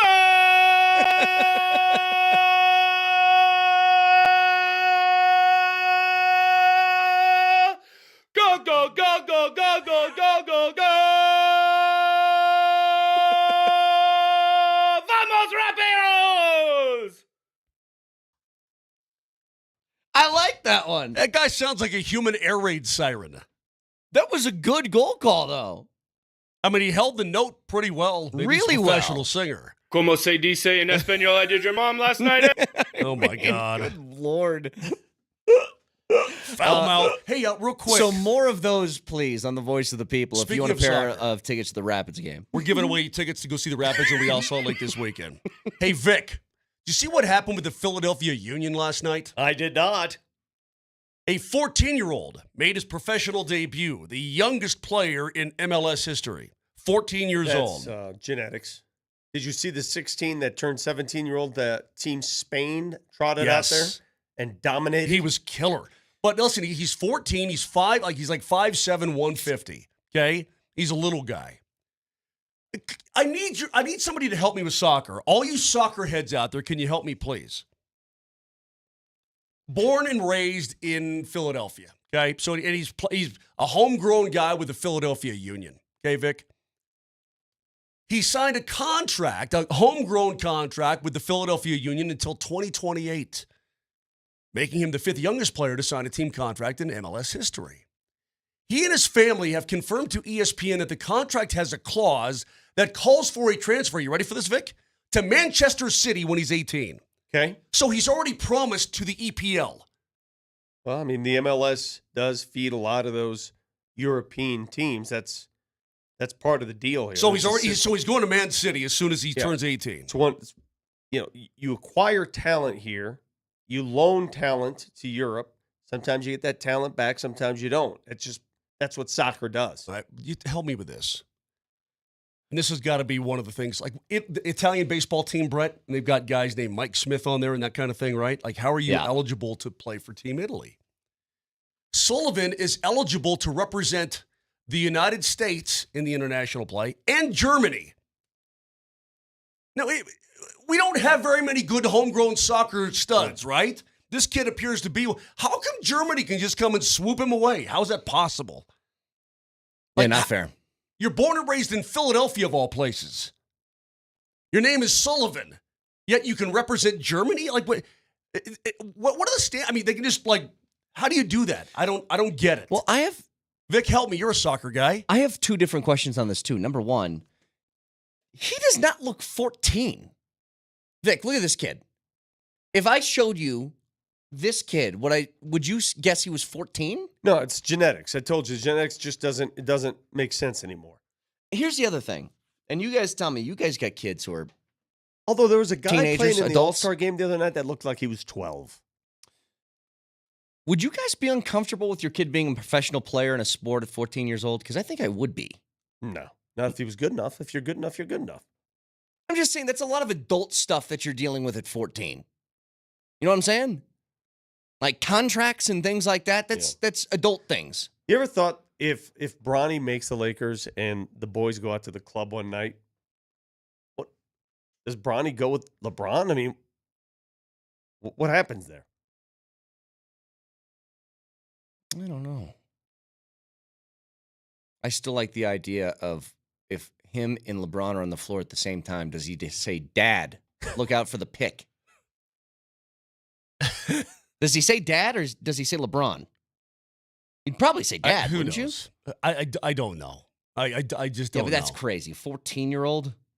I just don't like how the Germans can just rip off our soccer players, man. I don't know what's going on here. Like, dude turns 18, he's off to Europe. Yeah, I mean, it is dangerous. Somebody on the text line reminded us of Freddie Adu, who was supposed to be the next great thing and didn't work out that way.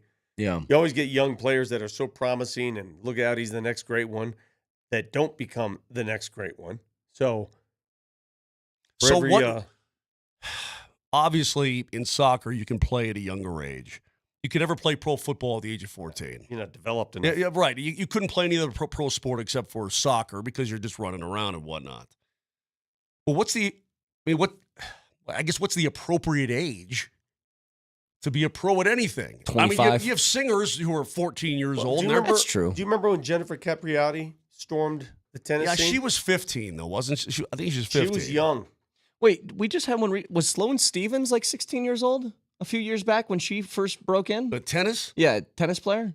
I don't know, Bjorn Borg was like 18 when he won Wimbledon. I know that. I don't know, man. I don't know how young is too young. How would you, also? Here's Like, the could you unspoken be a part. professional bass fisherman, fisher person, whatever at the age There's of like that- 12? Could you be like 12 and like cast a line? There's that world-renowned dart player who's 16. Luke the Nuke. He looks like he's 40 though. That guy looks 40.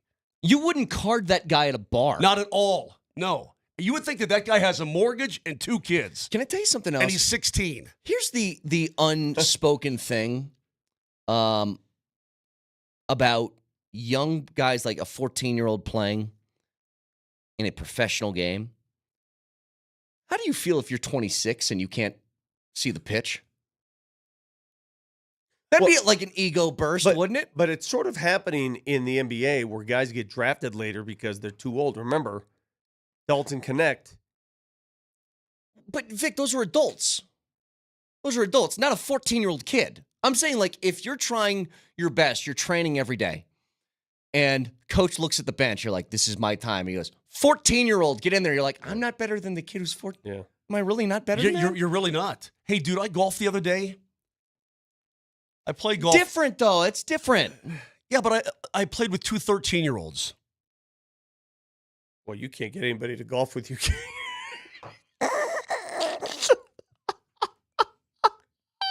I played Brett.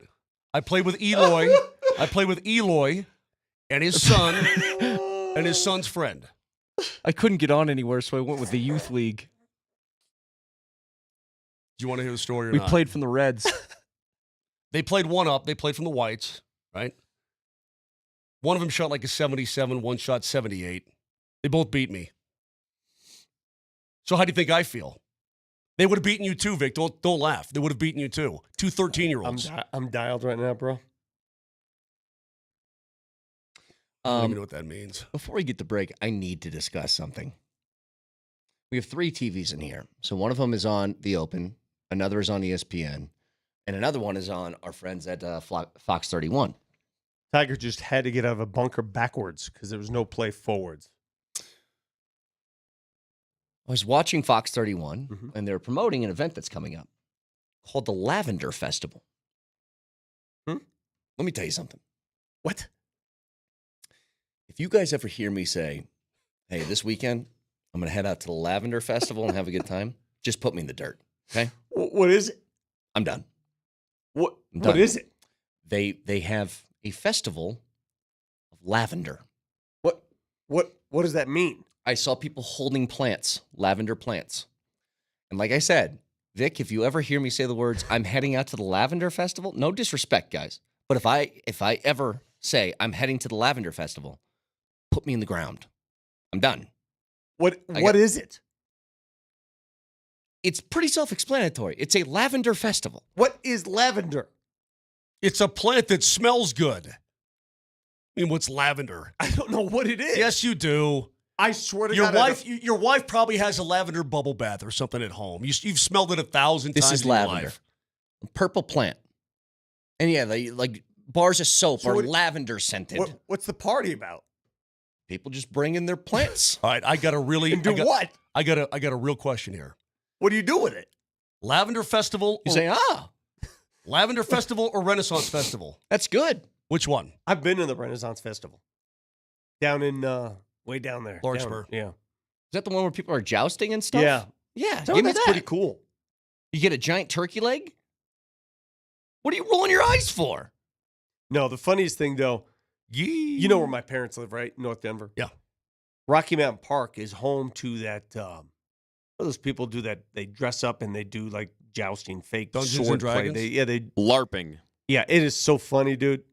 I do jog what? around that Wait, lake what sometime. do they do? Berkeley Park. I'll jog around there and they're doing that, and I'm like, what is going on? Mosier, it's called LARPing, live action role playing. LARP. Oh, remember that movie Role Models? Role models, Yes. exactly. Yes. Exactly right. That's what it is? Yes. Yes. So wait, And Nelly, their name of their group It's was Kiss My outsti- Anthea?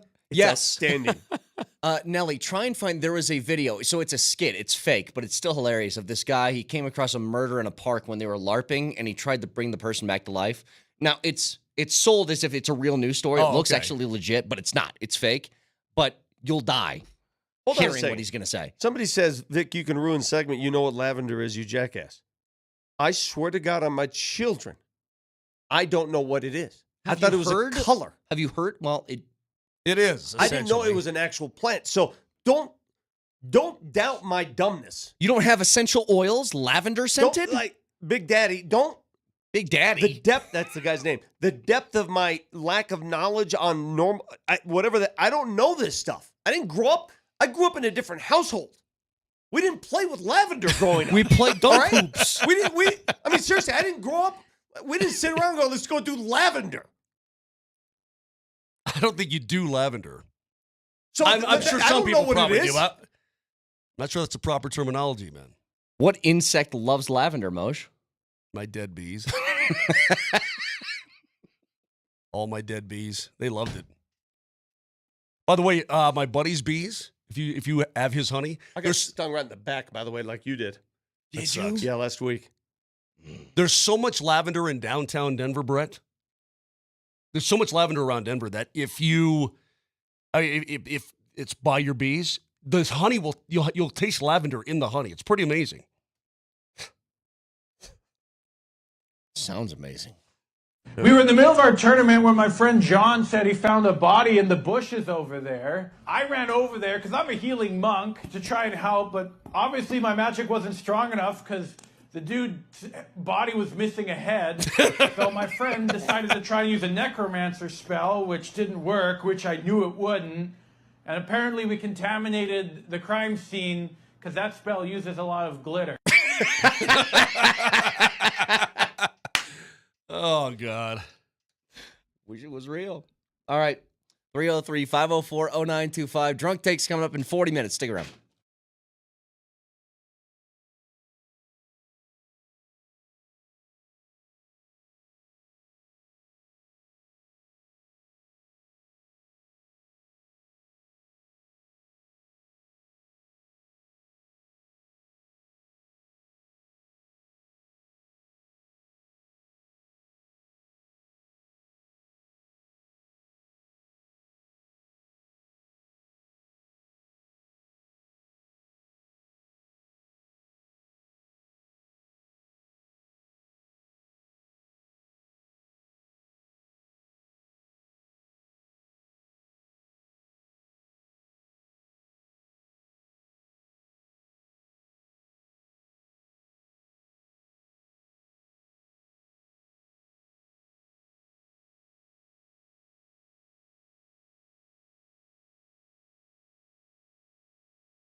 Dun-dun-dun.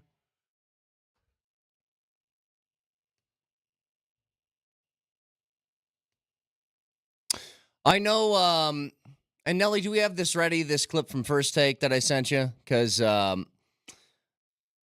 Vic, you started the show today saying the list is stupid that ESPN came up with. They have the top 100 players in the last 25 years, since the year 2000. 4 local people on the list. Roy Halladay, Michaela Schifrin, Jokic was 28th, Peyton Manning was 26th, okay? They put a quarter in the yelling machine today on First Take, which is Mad Dog Russo, and he had something to say about Nikola Jokic being number 28. So let's go ahead and hear this. And they have given me great material. I'll use it again today on radio. How does the ESPN.com people put Jokic number 28 in the greatest athletes in the last 25 years in their list that they've done this week? 28 for Jokic. He's played 4 years in the NBA. He's 28, and Ohtani's in his 60s. When Ohtani pitches and hits, listen, I like Jokic too. I'm a big Jokic fan. He's fun to watch. He's goofy. He's a great passer. He does all the things that you like. Hey, he's a big butterball. I love him. But come on, 28th best athlete in the last 25 years when he's only played 4 or 5 years in the 25 years we're talking about. Isn't that a little high? Isn't that a little high? When you got Ohtani at 63 and Rodgers, Harry's buddy, who's won a Super Bowl and 3 MVPs, who's 91. Rodgers, who's played the good part of the 20th century, 21st century, he's 91 and the guy Jokic at 28. I got the century screwed up. But I mean, that is ridiculous. So that is number one. Way too high for a guy who's only played 4. He's played 9 seasons in the NBA. No, Jokic. It's 4, Vic. What do you mean 9? It's been 4. There's a man yelling on national television, and he was not even remotely close to the essential fact he was making to support his argument. He was not even halfway there. The one number that he upheld as the number to sell his opinion was not remotely close, and no one on the set, there were 4 other people there, no one took the time. No one in his ear, no producer took the time to tell him he was way off base. Well, what's funny, on that list, again, who really cares? But I got a question. If you were to rank it, because Jokic on this list is 28, Peyton Manning's 26. In just the Denver list, Jokic is above Peyton, right? He's above Peyton. As far as Denver athletes. Now, this is the 21st century, so this includes his run with the Colts and stuff like that, too. But the man's won 3 MVPs, and he's got a championship to his name. And a finals MVP. It's not worth our time. It's not worth it. I was actually going to respond via Twitter. It's not worth the time. I mean, when a guy's that off on his facts, what? Kevin Freeland? What? He has a habit of... Why do I even need to... There's no reason for us in Denver we don't need to get all up in arms. He's only played 5 years. He's only played 4 years. 4 years. It's pretty good, actually. Not bad. 303-504-0925. So there's another piece of audio I want to run for you. Nelly, I sent this one to you, too. You let me know if you got it ready. So, Vic, you said you were watching the Hard Knocks, the Giants offseason one, right? Yeah. So there's a discussion that was being had in the middle of one of these episodes. This is before Saquon Barkley left to go to the Eagles. And I want to know what's going through the heads of people when they're trying to evaluate their rosters and guys who are important and blah, blah, blah. If we all agree that the running back position has been devalued as of recently, certainly not what it was, late 90s, early 2000s. It's lower than that. Sure. But there are some situations where the running back is maybe the most important part of your team. Like, if I told you the Tennessee Titans over the last few years, who's the most important player to that team? Yeah. The Derrick answer would Henry. be Derrick Henry. Like, his value is different than others in the league for what he brings to that offense. Yeah. I could say the same thing about the Giants. Daniel Jones would look horrible or even worse than he does if he didn't have Saquon Barkley there. Well, he's not going to have Saquon Barkley there. Well, here's the discussion before he left to the Eagles. This is between John Mara, the GM Joe Sheen, And I don't know if Dable was in there or not, but here's the discussion. What's the latest? Just on the Saquon thing. I just got a text that Chicago's driving the price up and Philly's out. I don't know if that's true or not. Which I don't know if I'll make a couple of calls. I don't know if that's gonna happen, but I have a tough time sleeping if Saquon goes to Philadelphia. I'll tell you that. As I've told you, just being honest. I've been around enough players, so but he's the most popular player we have by far. Yeah. So 2 things there. The owner's talking about popularity, which I think is probably an uncomfortable conversation when you're talking about building a team. You shouldn't care how popular somebody is. But secondly, if this guy's that important to you, then why are you negotiating like this? Just get the guy back. Yeah. Give him something. You know what I mean? Like, why would you even piddle around, like, what, a couple of $1 million? If you think he's that valuable, just sign him. Well, and there's also value in people understanding when you lose a player to a division rival, it compounds any mistake that's made. That's what Mara absolutely. said. Mara said, I'm going to be sick to my stomach if he signs with Philly. And I was like, then Then give go him sign money. Him. Yeah, I'd sign him right now. What's the problem? You know what I'm saying? Like, if you feel like he's that important, then why are you even having discussions about a couple of $1 million here and there? Pay the guy. And whoever was texting Joe Sheen there was wrong because Philly ended up getting him. Yeah. Who are you texting? I heard Philly's out. You heard wrong. You texting Mad Dog Russo? You getting your numbers from Mad Dog? It's so bizarre. Yeah, but it's just so bizarre. It's like, if that guy is that important to your team, then do what it takes to get him back. And if you're that worried about him going to Philly, make him the Godfather offer. One he can't refuse. It's not that hard. And I don't know, like, would you consider, how about this? Give me the top 3 guys on the Broncos that you would say I would be sick to my stomach if he went to the Chiefs. Like, Surtain would be the guy. That would be for sure number 1. I would be sick to my stomach if you played the Chiefs twice a year. You look across to that defensive side and you see Surtain there. Do you know that there wasn't long? It wasn't long ago where the Broncos were so far ahead of the Chiefs in terms of franchises, right? Where you would actually give the Chiefs pieces. Do you remember when the Broncos let Kyle Lorton go and say, "Yeah, you want to go to the Chiefs? Go ahead. You do whatever you want to do. Middle of your contract, go ahead. Yeah, do it. Yep. Remember that? Yeah, we don't care." Then he actually came back and beat the Broncos. I'm not sure. There's not too many guys in this roster right now that outside of PS2. There's not too many guys that I'd say, please don't go there. I don't know. It always stings a little bit. Who's the one that you were most sick to your stomach of guy from one of our teams that left to go somewhere to a rival? What's the best example? I mean, Nolan to the Cards. Yeah, they're not a rival. Nobody really jumped to the Lakers ship recently. Huey Krupp to the Red Wings. Yeah. Has there been one of those? Well, Romanowski went to the Raiders. Yeah, Romo did, yeah. That's true. Texture says if Justin Simmons goes to the Chiefs, that would hurt. That would hurt. That would really hurt. Yeah, but you know what? I want him. I like him so much. I just want him to get whatever he can, wherever he can. Way back in the day, Lyle Alzado went from Denver to Oakland to the Raiders. That was the first one. I'm trying to think, because I got it in my head now. I'm picturing Justin Simmons in a Chiefs jersey. Oh, here's one. Sickening. Iguodala to the Warriors. But the Warriors weren't considered a rival. Yeah, not at that time anyway. Some would argue he was on the Warriors when he was on the Nuggets. O'Reilly to the Blues? Oh, he went to Buffalo first, remember? That's right. The trade was with Buffalo.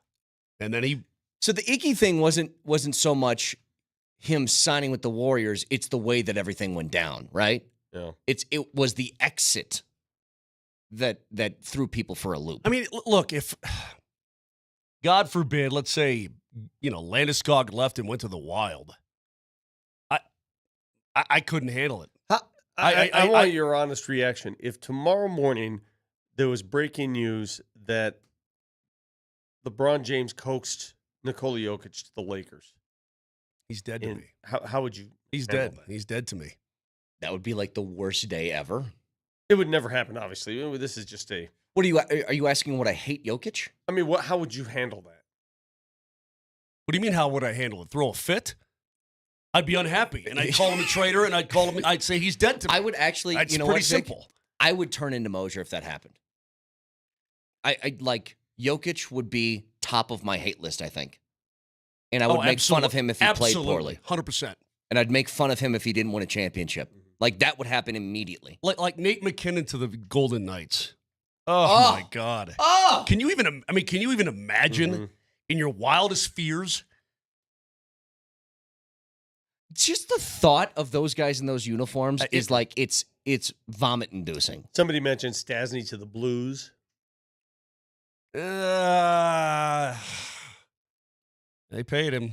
Paulie made a lot of bread in this year in his career. He made a lot of money. Speaking of Joker, I want to jump back to that game yesterday and Team U.S. versus Serbia. Can I ask a more pressing question before you get to that? What is the interior pocket of your pocket for? Like I have my hands in my pocket right now. Like the little baby pocket? Little baby. What's the baby pocket? Why do they make it? What's the point? The little baby pocket inside the pocket. Inside the pocket. What I have right now, 2 fingers in the baby pocket and the rest of my hand in the big pocket. What is the point of the baby pocket? Baby. And does anybody use the baby pocket? You lose stuff in there. I don't have any baby pockets. You don't have any of yours? I have baby pockets. These are Pumas. What are those? Lulus. Lulus. This is from Cosmopolitan.com in 2021. It turns out that the tiny little pocket inside the regular pocket was originally designed for cowboys in the 1800s to hold their pocket watches. So nobody's running around with pocket watches. Keep it safe while they're riding horseback. Okay, nobody's doing that. Why do I have a baby pocket in my big pocket? It's a waste of time and energy. Mosier and I use those for guitar picks. Great guitar pick holder. Oh. You can put your weed in there. Also that. Yes. Hey. It's stupid. Nowadays, no actual use. 1870, yeah, it's a pocket watch thing. So these were supposed to be dead 120 years ago, and they're still doing Kill them. So wait a minute. How many things in life did we just have from like practical use in the early 1900s or something doing it. that we just are like, you know what? It's tradition. Let's just keep doing it. Pants. I always thought, and maybe this was a dumb thought on my part, that maybe like in phone booth days, you can keep like quarters in there if you ever have to make a call or something like that. Like maybe that was it. I would keep that in my Let me ask you regular this. pocket. Do you ever actually use the glove box in your car? Yeah, mine's packed all the time. Hey, put your weed in there. Right. You put your weed and your Glock in the glove box. Yeah. Jeez. I'm sorry, officer. I was speeding. I just want you to know I have a Glock, weed, and a very large hot pocket in there as well. Just in case I need any of those things on the go. Just want you to be aware. 303-504-0925. Drunk takes in 30 minutes. Stick around.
you know he's going to Barcelona. he's going to probably end up 8 over today.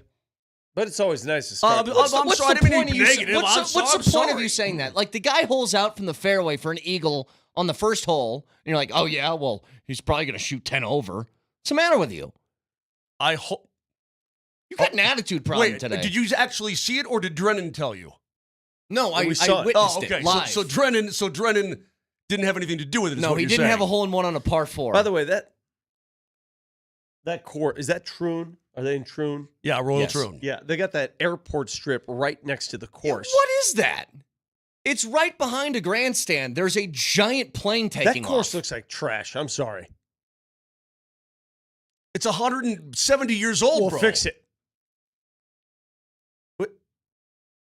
So wait, Vic, are you having the Brett Kane take of like Notre Dame and Wrigley Field? I'm like, put some video boards in there. What do we? I don't Let's care go. how old this thing is. Update it. Let's go.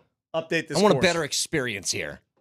That's There's what nothing that drives me more nuts than that stuff. It's like, no, we have to. No, we don't. Actually, Did you don't have guys to make see- it look 50 years old. I just retweeted. Did you see the new video board up at CU at Folsom with the lights they put up that go around the stadium? Yeah, I saw that. That place is going to rock. What is going to go on? I mean, it was all red. The one that I saw was all red. Why is it all red? That's just the color they chose. They could have chose lavender. I thought it was. Whoa. I thought it looked pretty. Yeah, I thought it looked pretty cool though. I mean, I thought it looked. Yeah, they're That's putting. going to rock for night games. Yeah, it is. All right, here's the question: does that happen without Dion here? No. Isn't No. that crazy? Crazy. No, I mean, he's brought value to the program that you can't even fathom. He's made it. He's upgraded. He's single-handedly upgraded the stadium. However, the facilities were upgraded before he got there. Okay, I think I've asked a version of this question before, but let's say that Dion's here for 5 years, okay? And in those 5 years, he makes a bowl game once. Football-wise, would be a failure. But if they head into year 5, and let's say they average 5 wins a year, okay? Is that place still sold out every week in year 5? I don't think so. Or do fans start to get tired of the product? I think fans naturally wane. I mean, you saw the spring game this year wasn't sold out like it was the year before. Yeah. I mean, I think that's just Was this your spring game in the snow? Yeah, but so was the Yeah. year before. Yeah. There's a natural attrition. Sure. Right? Wow, what are we going to see? That thing goes away. Like all that attention and stuff that he's brought, I just wonder how quickly that starts to fade if the wins don't follow. And that's why when you get this level of attention to the program, if you don't have the wins or I guess the arrow still pointing upward, what happens to the narrative surrounding that? Let me pose this question to you. Why shouldn't he win? I don't disagree. I'm saying that if you're Coach Prime and you have all of this attention, free advertising to every prospective player across the country, right? It's free advertising. Yeah. Reportedly, you're getting in talent, and you keep turning over half your roster, but you're getting more and more talent, right? The expectation should be to win. If he doesn't win, then that's on him. I agree. He's got the ability to pull players like very few other programs do. It's not Georgia, it's not LSU, it's not that. But for God's sake, outside of that, I mean, this guy is his own entity. Can I give you an example? Because I lived through this. When Scott Frost was hired at Nebraska, right? That was their version of Dion. That was like, hang on. He didn't have the same kind of pull nationwide. No, not nationwide, but I'm just saying from a local perspective. And let me tell you, Moj, 4 years in, they were awful. Awful. Terrible. And they were especially awful in the worst coaching category you can have, which is one-score games. They blow games left and right. The amount of excuse-making still that far into it from the fan base was wild to me. So they still put up a defensive wall for him. If that guy was named John Smith, they would have wanted him fired 2 years in. But they didn't because of the name value. That's what I'm asking with Dion right now. At what point does that start to turn? Because eventually it did, and then Frost was fired there. But with Dion, let's say they win 5 games this year and they miss out on a bowl game again. I bet you Folsom's still sold out in year 3. I bet you it is. Well, I mean, if he keeps selling that he's building the program and they see some sort of progress, then yeah, you're probably right about that. I don't think it is. No? Nah, but there. You think Vic's they start right, though. those honks that we're talking about? You think they turn that There quickly? will be Yes. attrition. There will be Okay. attrition at some point. There really will. You have to You've win gotta at some win. point. The hype has to turn into winning. Sure. I don't know why. I don't know why he wouldn't win. I don't know why that team won't be better. He's not. I mean, is he even calling plays or anything on game day? No. Okay, so outside of his football acumen, which I'm sure is brilliant, but he's not even doing that. He's got the ability to pull players and get kids to go there, top-rated players and whatnot. I mean, I don't know. He should be winning. Are you guys even the least bit weirded out that because of what you mentioned, Moshe, he's a, what do you call him, a delegator, right? He's an overseer. So he hires coaches, the coaches call the plays, and he just kind of delegates all the tasks. CEO. Yes. Who's the offensive coordinator for CU? Pat Shurmur. Is that weird to you guys? Yeah. That Pat Shurmur was just here and he was widely made fun of by Broncos fans for a lack of success, and that's who your trust and faith is? It is weird, and we'll see how it works out. It is. The steward of what you hope to be a big jump in year 2 for an offense that's where most of your hope lies, right? We aren't thinking the Buffs can make a big jump because their defense is going to be stopping people. It's weird on a lot of levels, though. It's weird that Pat Shurmur didn't keep his foot in the NFL pond. Yeah. Right? Like, why'd you go to college? Why here? Why now? So there are a lot of weird. They may surprise. For me, I'm waiting to see. I'm not going to pass judgment on Pat Shurmur. I know a lot of people think it's not going to work. I want to see it. He got a couple games of activity last year, but wasn't the same. Quarterback got hurt. See, and that's the bizarre thing. If you're going to be a delegator, your job is then to hire really good coaches. Firing your OC midway through the year 1, not a great look to start things off. Texture says, I love Prime. They won't win if they don't figure out how to be a team and focus on themselves as individuals, NIL, success, blah, blah, blah, blah, Yeah, blah. we forget a lot about the coaching squabbles that occurred late in the season. Yeah. You know what's amazing to me? From Coach Prime all the way down to the character coach. Do you know how many assistant coaches and actually total coaches from Prime all the way down to the character coach? What is a character coach? I don't know. Excuse me. I don't know. It's like remember But it's when Brian Hackett, Cabral. remember when Hackett brought in a coach to coach the coaches? Yeah. You remember that? Yes. That's right. Do you know how many coaches there are at CU? Take a guess. 19. Brett. 22. 47. No. What? Yeah, come on. Quality control analysts. All right, now do Clemson. Football assistants. Do Clemson. Do Director Alabama. of football sports performance. Yeah, but that's pretty common in college. Okay, I'm just football. saying, four assistant director of football operations, high school relations, on-campus recruiting, whatever that means. Head of Lavender Festival. Honestly, Vic, if you were Dion, okay, you had 47 coaches on your coaching staff, and you have how many players? Probably 90 to 100 with walk-ons and stuff like that, probably.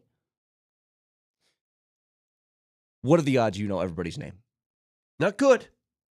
Do you know everybody's name in this building? No. And we have, what, 40 people here? And we see them every day. See, that's the exception, though. We're gone before a lot of people are really getting their day going here. But we're about to have a staff meeting.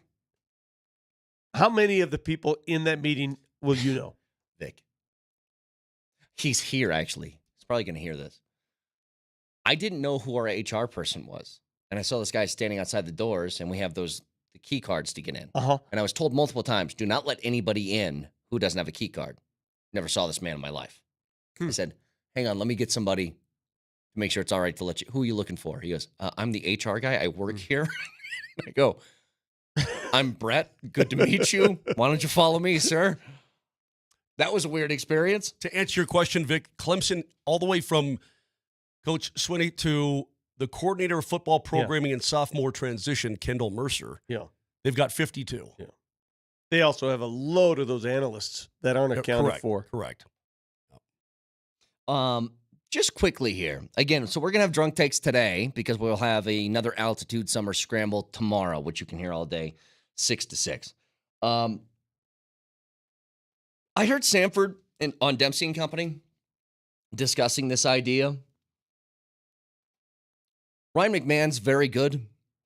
He's your all-star representative. He is having arguably the best year for any third baseman in the National League. He's also 29 years old and on a good contract. What would you do? I put you in charge of the Rockies right now. Trade deadline's coming up. What do you do? I'd keep him. Originally I'd say trade him, but I'd keep him because it seems like he really wants to be here. He's already made it known he wants to be here. Mm-hmm. Now, if it was an overbearing contract, I'd probably trade him. He's on a good deal. I don't know the exact numbers. I'll look it up in a second. But he's on a good deal.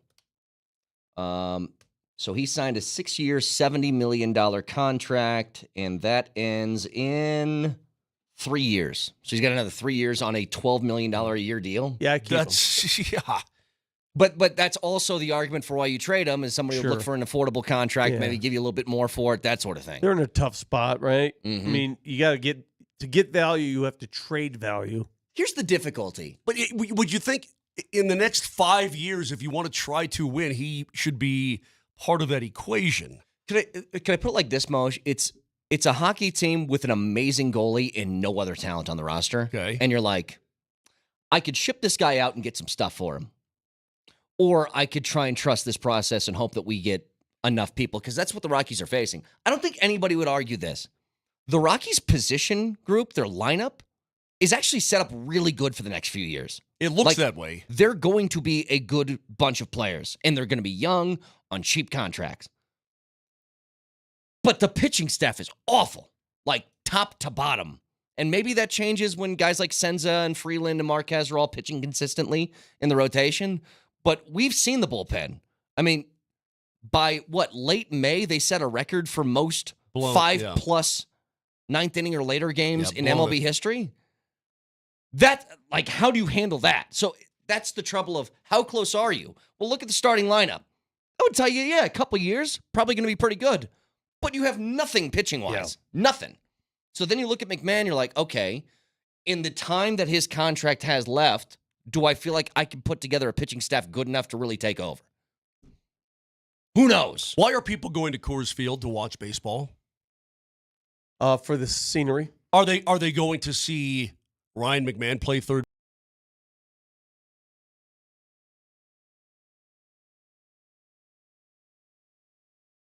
Still go to the game, Brett. You know what, Moj? Are they going there to watch anybody in the Rockies play the game of baseball because I can't miss watching this guy play? This is why I hated the Chris Bryant signing from the start. Why did they sign Chris Bryant? Because they needed that star appeal. Can I tell you something? Is there anybody in the MLB outside of maybe Shohei that does that you go to the park specifically to see Aaron a Judge, guy play anymore? Yeah, Aaron Judge. Yeah, how many of those guys exist? 5? Well, I don't know, dude. There's probably there are guys I'd want to go see. I'll go watch a little guy from Houston. Are the Orioles a really good baseball team? They're okay. They lead the AL East. Yeah, they're okay. They're really good. They ain't going to win. There they ain't ain't a going to win single the World guy. Series. There ain't a single guy in that team, despite how good those players are, that you would say, I'm going to the park to watch Gunnar Henderson. I wouldn't mind going to the park, getting a good look at Freddie Freeman's teeth. Well, you don't need to go to the ballpark to see Freddie Freeman's teeth, bro. All you got to do is stare out your window, and they shine like a North Star. You just look in the sky. Look at There's a that gleam Batman, up there. yeah. All right, by that angle, Freddie Freeman's right over there. I'm just saying, I don't think that a lot of those guys have that appeal in baseball anymore to start with. It's not like basketball. Basketball is a sport that needs that, right? You have to 100%. have stars to appeal to fans. I don't even think football does it, if your team's good enough. Is it nice to have a star quarterback? But I don't think anybody goes, I went to the game to see this guy specifically. You could be boring and win, and people will go. Sure. There are plenty of guys in the National Hockey League that I'd pay money to go see. I'd pay money to go see Connor McDavid play the game. If I was living in, Seattle and the Oilers are in town, hell yeah, I'd pay. Even if, there's a lot of guys I would pay to go see in the NHL. But you're right. That's a swing and a miss. Assuming that they needed to go get somebody like that. And it wasn't even needed. That felt like the only reason they went out and made the move was, we need star power. No, you don't, actually. You don't need that at all. I would argue to you that, I mean, he hasn't brought anything to the club. I would say there is no counter argument to that argument. Yeah, so, I mean, How do you they'll get counter that 30,000. They'll get 30,000 with Vic, him try. and 30,000 without him. Vic, try to counter that argument. Mo, say it again. I would argue to you, Vic, that he hasn't brought anything to the club. Vic, counterpoint? You're right, Toots. Texture says, I'll go to the park just to give Paul Skeens a standing ovation. I swear to God. You know what? You people, the stop next it. time Stop the Pirates are in town, No, Skeens pitches, let's go out and let's just do that. Just us three. Mm-hmm. And I hope it's after he gives up like 8 runs through 3, and we just give him the old, oh, hell yeah, buddy. Hell yeah. Cardinals fans, you're not sophisticated. You're weak. Oh, they're so knowledgeable of the game. This guy just mowed down your entire lineup for 7 innings. You give him a standing O? 303-504-0925. Again, the Altitude Summer Scramble is coming up tomorrow, where we're all mixing up some hosts and having a good time. Yes, Moshe? Listen, I hope Russell Westbrook becomes a Denver Nugget. But the ovation they gave him on the triple-double night. Yeah. You know, Vic, that still doesn't sit well with me. All you people out there who were cheering that night, all you people.